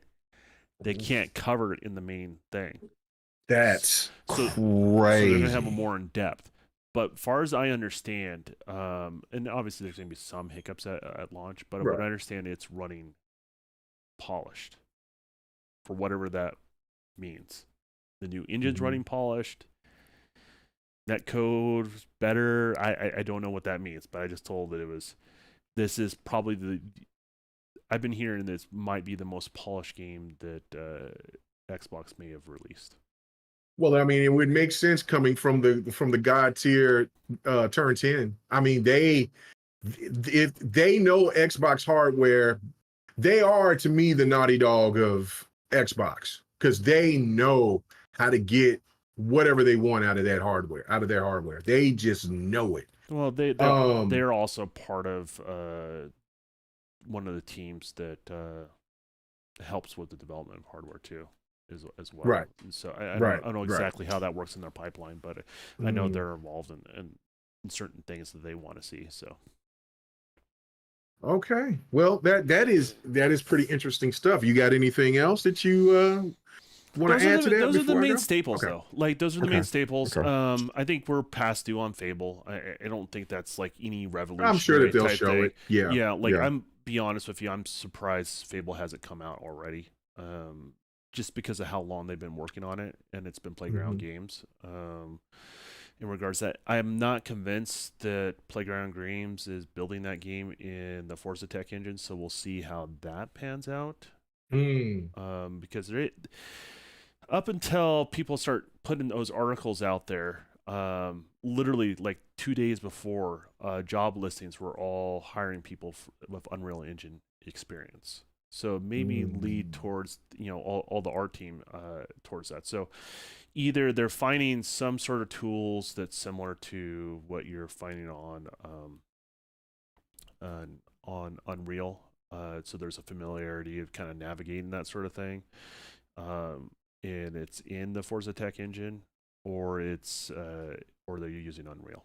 And I'll be curious to see what that ends up being because I don't really have confirmation either way, but I'm not convinced. I haven't seen enough that convinces me that they're Mm. using that engine. But if they are, great, awesome. Then they got an engine that multiple teams are using, and Mm. what we've seen so far in the Forza Tech engine is very impressive. So we'll see how all that pans out. So I can't wait to see for it. So I haven't really talked about it because I mean I don't have any doubts. Like, yeah, even with Playground, I didn't have doubts, but with Turn 10, nah. I don't. That's something for if there's a studio that Phil needs to just turn away and not even worry about it's Turn 10. I know that they're going to deliver. Um, That's the one you they slow walk, let the explosions yeah, going on in the background, and you don't even look let it back. go. You don't even look Right, back. right, and they've had all this time to cook. Oh my God, I can't wait. I can't wait to see it to see uh more of it. Golly, man, yeah, I'm really excited about that. Before I talk about mine, the Fable situation where people have seen the little ad and then they assumed quickly that that was something that was in regards to Fable. People started getting pretty upset when there were kind of like these speculations like no man, that we're just showing you an ad. It has nothing to do with Fable. And then of course the internet went their own direction, talking about, well, if Fable don't come, then it's going to be a fail and all of this and all that. I personally looked at that. It was like, man, look, if they deliver on what they're going to show in this showcase, right? Like if Starfield is right, Forza's right, anything else that we don't know about, like let's just say if they drop a Gears at the end of the show, there's no way in hell, like, yeah, no, I would want to see what Fable is. I would like to see Fable, but if it's not ready, and this show delivered on everything else that they showed, ain't no way I'm going to say that it was a fail. I don't know. What is your thoughts about that whole crazy thing about Fable, Well, and I don't, the Fable advertisement? let's say someone has the hopes on the shit I'm speculating on, right? Like, Mm-hmm, mm-hmm, mm-hmm. is it a fail if you had your heart set on what somebody that speculated on some sort of thing? No, it's not. It's not a Right, fail, right? Like, right, you right. know, nor should you ever build your expectations on what other people are predicting. Like, that would be my word of advice to anybody is Mm-hmm. that, and I'm sorry to the audience if you hear my dogs whining in the Oh background. yeah, yeah. I hear your My dog. my, It's my, on. Yeah, my yeah. dogs. My dog is in there moving around. He's still in his crate, so he wanted to take a nap, and so I'm like, oh yeah, I got to get him out Well, my here. my wife's From the, gone for the week. uh, And so they're really attached to her, and so now they're all freaking out because they're left with me because I'm a big meanie. well, Uh, are they're boy dogs? yeah, they're boy dogs. Yeah, What do you yeah, guys see? yeah. My dog is, yeah. This Briggs thing. is, yeah. He loves him some of my wife. So yeah, he follows her everywhere. You know, they look at me for protection, and then they look for her Right, for comfort. So right. Like I'm like, man, you're 160 pounds. How are you looking at me to be your protection? You supposed to be biting everything else around here. yeah, So anyway, big old baby. anyways, yeah. So long story short. So if you guys hear that, I do apologize. Yeah. But back to the point is like if somebody is speculating and you got your heart set on that, just keep in mind these are speculations. And I think what Aaron was talking about is have fun. I'm not saying you can't speculate, but just don't set your hopes on the speculations, Mm-hmm. right? Like Mm-hmm. I'm here to they're there to tease, they're to have fun. We're all here to have fun, to be honest with Right, you. right, So right. and I think that's the right frame of mind. You know, it doesn't mean you can't be excited or anything like that. You just got to keep in mind that everything's going to be for you. Uh, people are going to speculate, and even with speculations, that most likely those are going to be wrong. But have fun with what's going on out there. And talk about Fable. I want to talk about Fable. Okay, all right. Let's talk about Do it. you think what is it going to be like? Is my question. That's my big question about the I game. Yeah, I don't know. I mean, it's going to be open world game. Um, but I I don't know. I mean, you would think that it would stay close to tradition, but it's going to look absolutely gorgeous. But I don't know. It's a whole new team working on it. I know that they'll try to keep some of the legacy of Fable, the humor, the dark humor of it, but I don't know. I mean, and that's to me, I think where a lot of people are intrigued about it because we don't know. We've only seen that CG trailer, and it already was dark as it was, how it ended. And if it looks anything close to like that, now, will it look like Gears? Like, are we looking at the gameplay of Gears right now, or will it look like um I don't know, more shell shade, like Will Everwild, but just will have a like serious Borderlands. What? tone? Will it not have Mm-hmm. a serious tone Right, right, to it? right, Like right. those are my questions. Because here's the thing: Yeah. Fable's always been one of those games that I've almost loved. Mm-hmm. Almost. but it's not quite. It wasn't. Oh, it just wasn't quite there. And so seeing another team and enough time go by, I'm like, okay, enough time go by so people can be a little bit more open, right, to what the new product is.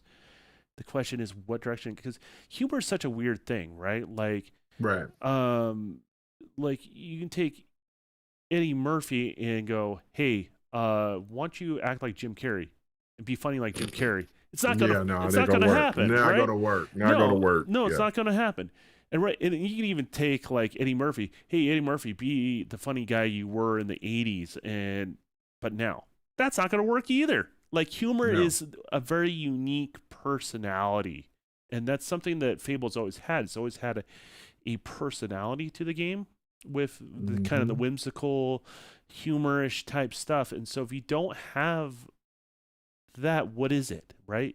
Will it have the humor? Will it try to have a humor? Like I'm just curious. I'm just going in with wide eyes and just being excited to see what it is, because it'd Me be too. a surprise, Yeah. whatever they Right, go with, right. and I'm curious. So I am very curious as well.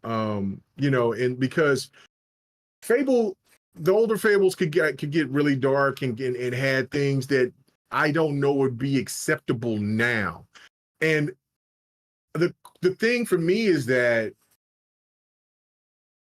will they go that route? Because you know me, I look at it as art, regardless. Like, I mean, if even if it's not for me, I'm not going to say, well, because I didn't like it, I don't want anybody else to like it. That's never been my stance on anything like that. So I want it to be as, if it's going to be kind of this dark humor, I want it to be as raunchy as it can be. yeah. So yeah, like I am intrigued about it. Like, yeah, like graphically, where are we at?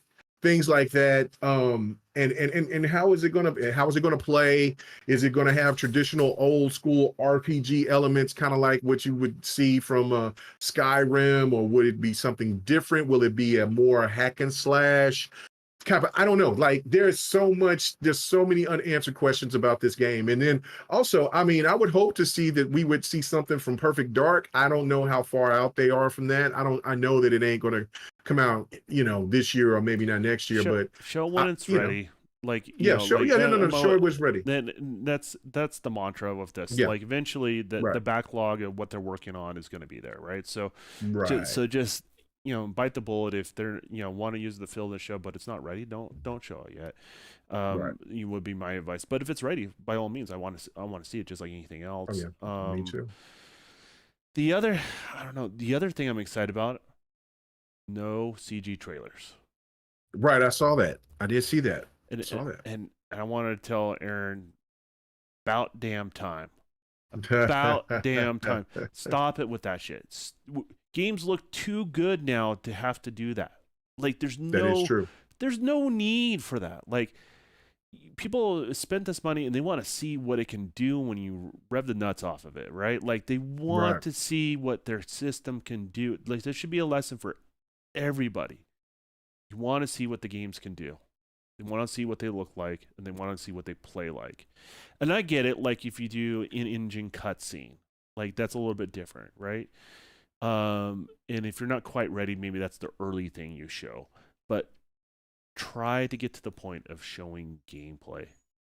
Show gameplay. That's what excites people. Because that's where, like, oh, I'm going to be able to get my hands on that, and that's what it looks like. That's what it plays like. That's what it sounds like. What is this atmosphere? What is this place? Like, those are the type of things that are visceral, and they stick with gamers a lot more than a CG trailer. The CG trailer is just a really bad magic trick these days.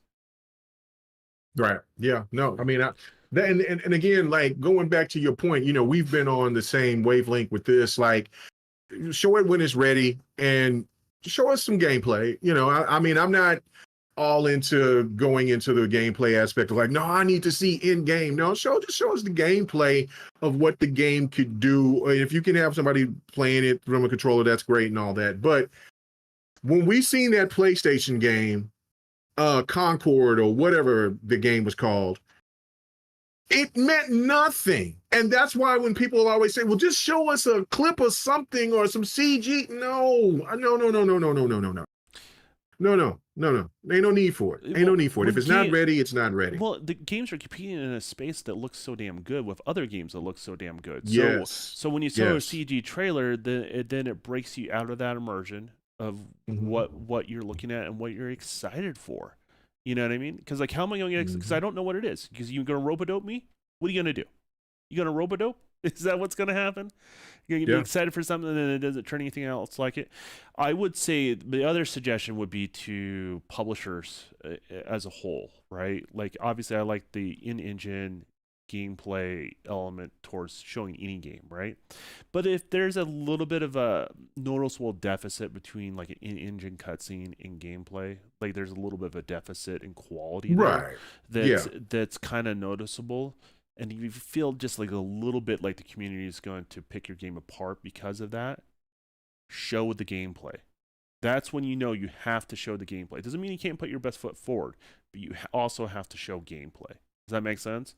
Because if you surprise somebody later in any sort of way like that, a customer is going to feel a certain type of way. Does that make sense? Right. And so that would be my advice to anyone is show. If there's a deficit between in-engine and gameplay that's tangible, that you feel like someone's going to criticize your game for, then show the gameplay right then and there. And if you're not ready to show gameplay, don't show the trailer.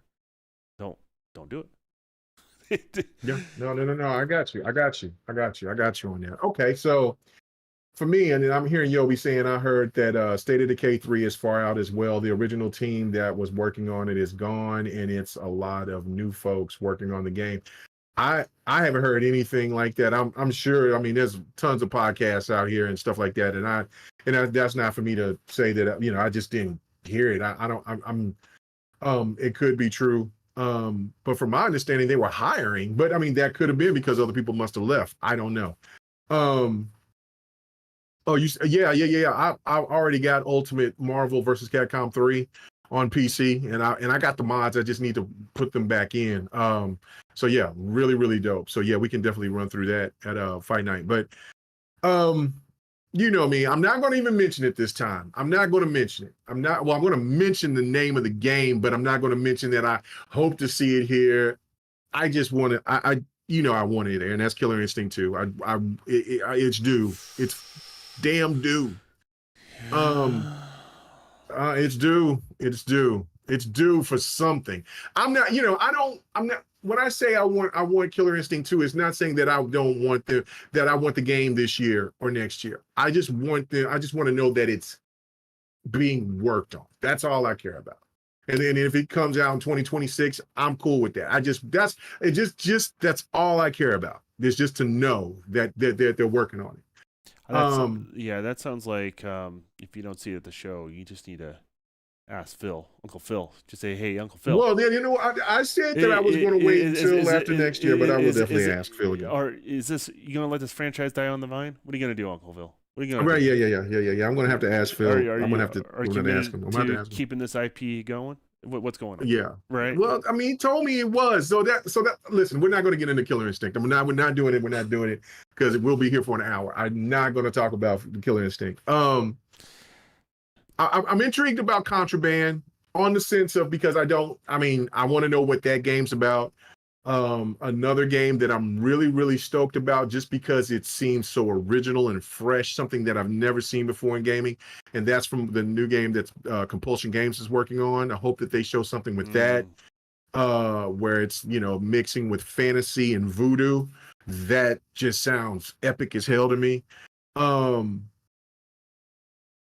I am also I'm getting more and more interested into Starfield. Because I'm like, okay, all right. The more and more I'm hearing about stuff about Starfield, the more I'm like, all right, okay. All right. It might be what a lot of people have been talking about, but we'll see. We'll see what for having its own showing like that to be separate from the show that they're going to have, that says that they're going to have a lot to show, like you said earlier. And then this game is definitely going to be the flagship. Hellblade 2 for sure. But as a prediction, I say that we'll see something from Koei Tecmo.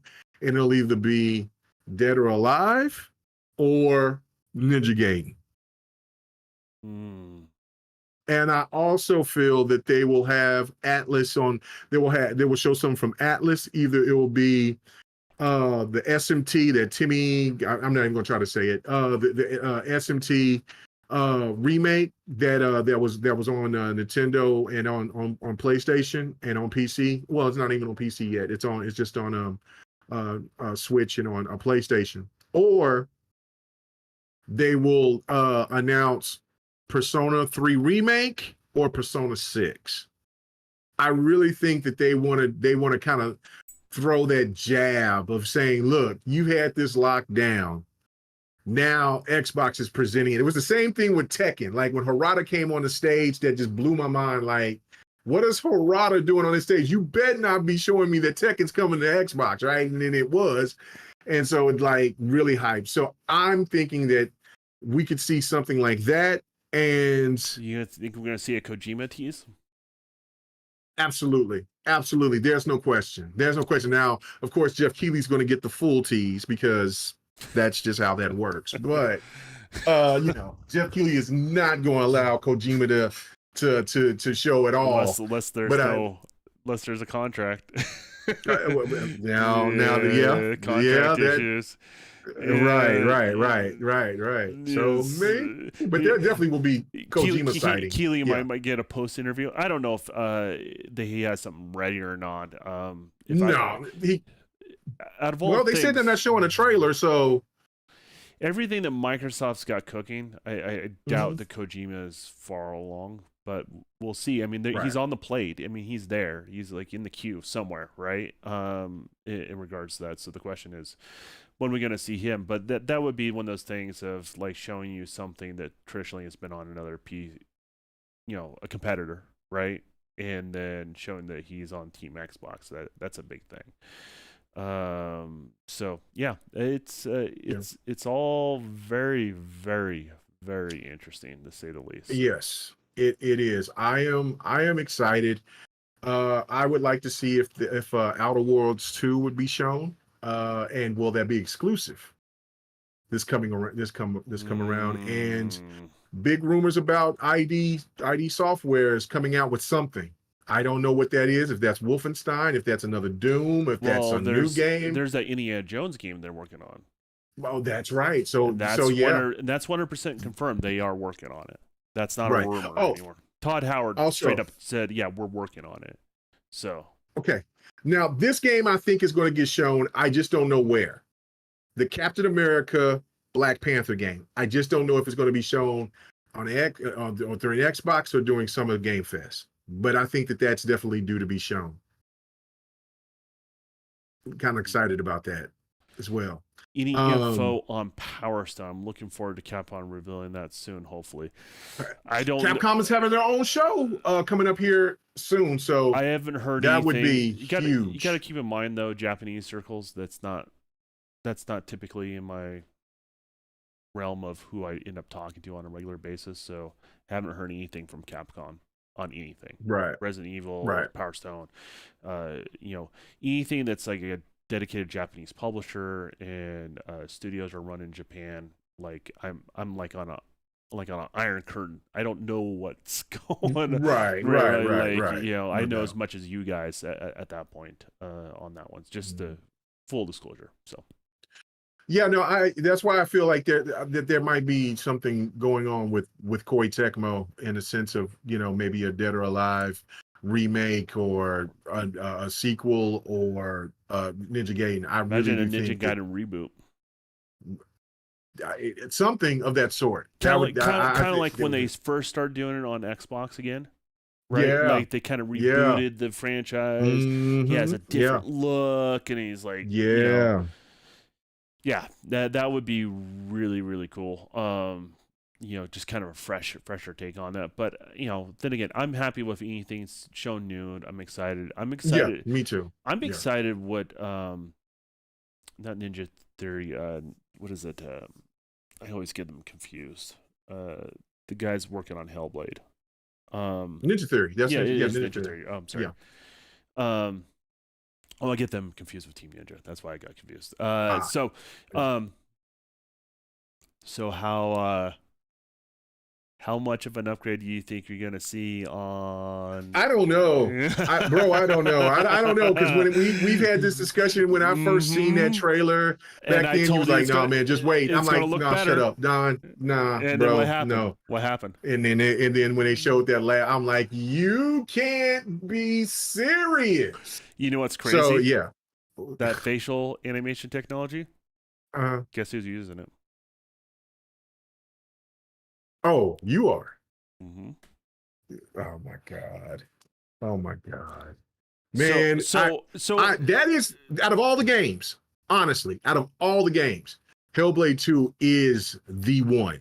If unless there was a Killer Instinct announcement, nothing else has got my attention laser focused in Hellblade 2. That is the one right there. I think that that's going to be the game that sets itself apart, will set Ninja Theory apart from other studios, or even maybe place them in the top echelon of Xbox studios. I think that what Ninja Theory is going to bring, because there's another game, that's that other game that they got, that Project Marta. I think Ninja Theory is going to really show us, and I've been saying this for years, why Microsoft was like, yo, you know, because everybody thought that was kind of odd because it seemed like a more of a PlayStation S type of studio to grab. Yeah, I think that Ninja Theory is going to prove and shock the world, man. I really I'm do. gonna I tell you really, this. really do. I'm gonna put myself out there on another thing. I will say this. Mm-hmm. Hellblade 2 is one of the most important games we would probably will see in the next 2 or 3 years. Here's the reason Wow. why. Here's the premise of what I'm saying here. Okay. It marks the availability of the technology that they're using to make that game Mm-hmm. to much smaller teams. Ooh. Okay? So that Mm-hmm. reduces the cost. When you reduce cost, then you can make a more polished products. Does that make sense? Oh Because yeah. the extra horsepower or manpower can go towards bug testing or other things to make sure your game's more polished in that time frame. So if I can use that technology and I can afford that technology for facial animation, Mm-hmm. I'm not the only one. So marks what you're going to see from a lot of people, not just them. They're just going to be the first on the market on a lot of things. Mm. Does that make sense? Oh yeah. And I wouldn't. I'm going to say this. I wouldn't be surprised if they have elements of that game that that are procedurally generated levels. So you have areas of the game that you wouldn't play the same way twice. Man, that's Because I. imagine the psychosis of how that game is, and Oh it's just kind yeah. of going crazy. And there's certain areas and certain levels that's not the same left turn. If Mm-mm. you play through it again, it's this turn, or is it this direction, or this hint? That's yeah, man. They That's what they I'm saying. Like they can play with a lot of things, but important. it's really important, I think, because it marks the like what I call a full Unreal Engine 5 game, right? Uh-huh. We've seen some ports, we've seen some features here and there, but I call it full feature set of Unreal Engine 5 applied to consoles. The other technology that works with Unreal Engine 5 and how accessible it is to everyone that's out there. Mm-hmm. So that is what that game represents. And so that's why I say it's such an important game. It's not a console like argument sort of thing. It's a Right. what that means for gamers and other developers and what you're guys gonna see in the future. It Mm. starts with that game. Well, I mean, the original Hellblade, right? Like, I mean, it was a marvel for what they could do, and they had a tight budget. Mm-hmm. Like, I mean, it was highly impressive. Yeah. There was, you know, what I'm saying, so, and people considered that as like an indie level type of game, in the sense of, you know, just of costs, I guess, and things like that. I don't know, but it was insane. Like because of how in depth the game was, even though it was limited, combatively and things like that. But I mean, the things that was going on within that game and that voice acting and everything. Man, oh my God. That's why I'm like, this game right here, yeah, Hellblade 2, I think is going to be the bar. Do you think It's we're going to set the also going to bar. see the other game from them? I think it might be time to see Project Marta. That's the one where they showed the staircase and stuff like that, right? Yeah, the staircase. Yeah, Mhm. and it looks like it's going to be more of I not like a oh my goodness, not like a puzzle game like Myst or anything like that. I think it's going to be it might seem like it's in that same realm of like what the Quarry or the Devil Inside, those type of like games like that. I wonder if it's going to be something like that. I don't know. We'll see, but um definitely going to be interesting. Yeah, Yeah, I don't know. We might get a double feature from them. So, we'll see. yeah, I mean, it's definitely do. So, all right, man. Okay, well, got to get out of here. Very fun. Definitely going to be doing this here in about a week and a half. I'm hoping. You know what I'm saying, or maybe even sooner because the Xbox showcase is going to be here. Uh, and then I'm going to be doing an after show later on that night. I'm going to be doing going to be on some other people's podcasts during the day, Okay. and then I'm going to be, of course, hopping between you and Xbot show. So, so yeah, it's going to be a busy Sunday. I just can't wait. You know what I'm saying? Hopefully, there's going to be some really good things. But yeah, no, I'm looking forward to it. So Don, let everybody know where they can find you at, and man, congratulations on beating Star Wars before me. I am a little salty about that, but then yet again, I'm over here feeling the crunch with You Diablo and Street Fighter 6. yeah, you have more games to play, so don't Yeah, I don't got feel yeah. bad right now. Yeah. And I feel bad because I got Dead Island 2 that I bought day one, and I haven't even seen what the game looks like yet. Yeah, but that actually, I've heard it's pretty good. Actually, that's on my I've heard list it's too. really good. Yeah. So that's what made me get it. And I'm like, okay, I'll kind of mix it. I haven't even booted it up yet. So I'm gonna we'll get some run some. we'll get some co-op on that. Oh, did you get it? I'll pick it up. Okay. Yeah, because I It'll bought be the a bit. Ultimate Edition. Yeah. It'll be a bit. Okay. Maybe we'll make that Okay. our Halloween game this year. Oh yeah, On since I ain't streaming. gonna be doing no Resident Evil and nothing like that. Yeah, and then we can we have all the other games to play. So like it's not Right. like we don't have stuff to make it last for us. But Right. yeah, normally stream on this channel on Wednesday and Thursday, and then also on Saturday.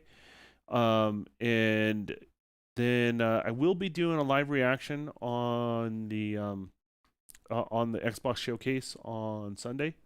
So I will be doing that. But outside of that, I just try to keep it simple, keep it clean. I try to release a lot of content on this channel because I'm really trying to grow this channel. But that being said, there'll be some other stuff popping up here and there. There'll be shadow stuff dropping here and there. So just don't be surprised if you want to see what I'm doing. Just like and subscribe, and then you can do whatever you want with the thumbs up. That's your business. So. No doubt. All right, yeah, go support, go subscribe to Don, the KTR. You know what I'm saying? It'll be it's definitely, it's a good dude, man. You know what I'm saying? So, hopefully, I'm saying, we can get him to get to that 1,000, get there, you know what I'm saying? Because, hey, it's a crawl before you walk, but you know what I'm saying. But once you get there, once you get there, man. It moves until you get to another plateau, and then you crawl again, and then whatever. But yeah, I'm fine with that. but go support my boy, the Don KTR. And as for me, of course, KMega405. You know what I'm saying. You can check me out on Twitter, being messy as usual, at KMega4. Also on Xbox, PlayStation, and PC is all the same name. Well, on PlayStation is KPOC. It's KPOC 405, but on everywhere else it's KMega 405, PC, whatever. Come hit me up, man. I'm thinking about, for the very first time, joining a clan or guild, whatever that they want to call them. And for the very first time on Diablo, I'm that serious within that game. It's very, very addicting. And then of course on Street Fighter, it is what it is. I'm always down to fight. And matter of fact, I'm going to be adding another night to Fight Night. That's going to be tomorrow evening.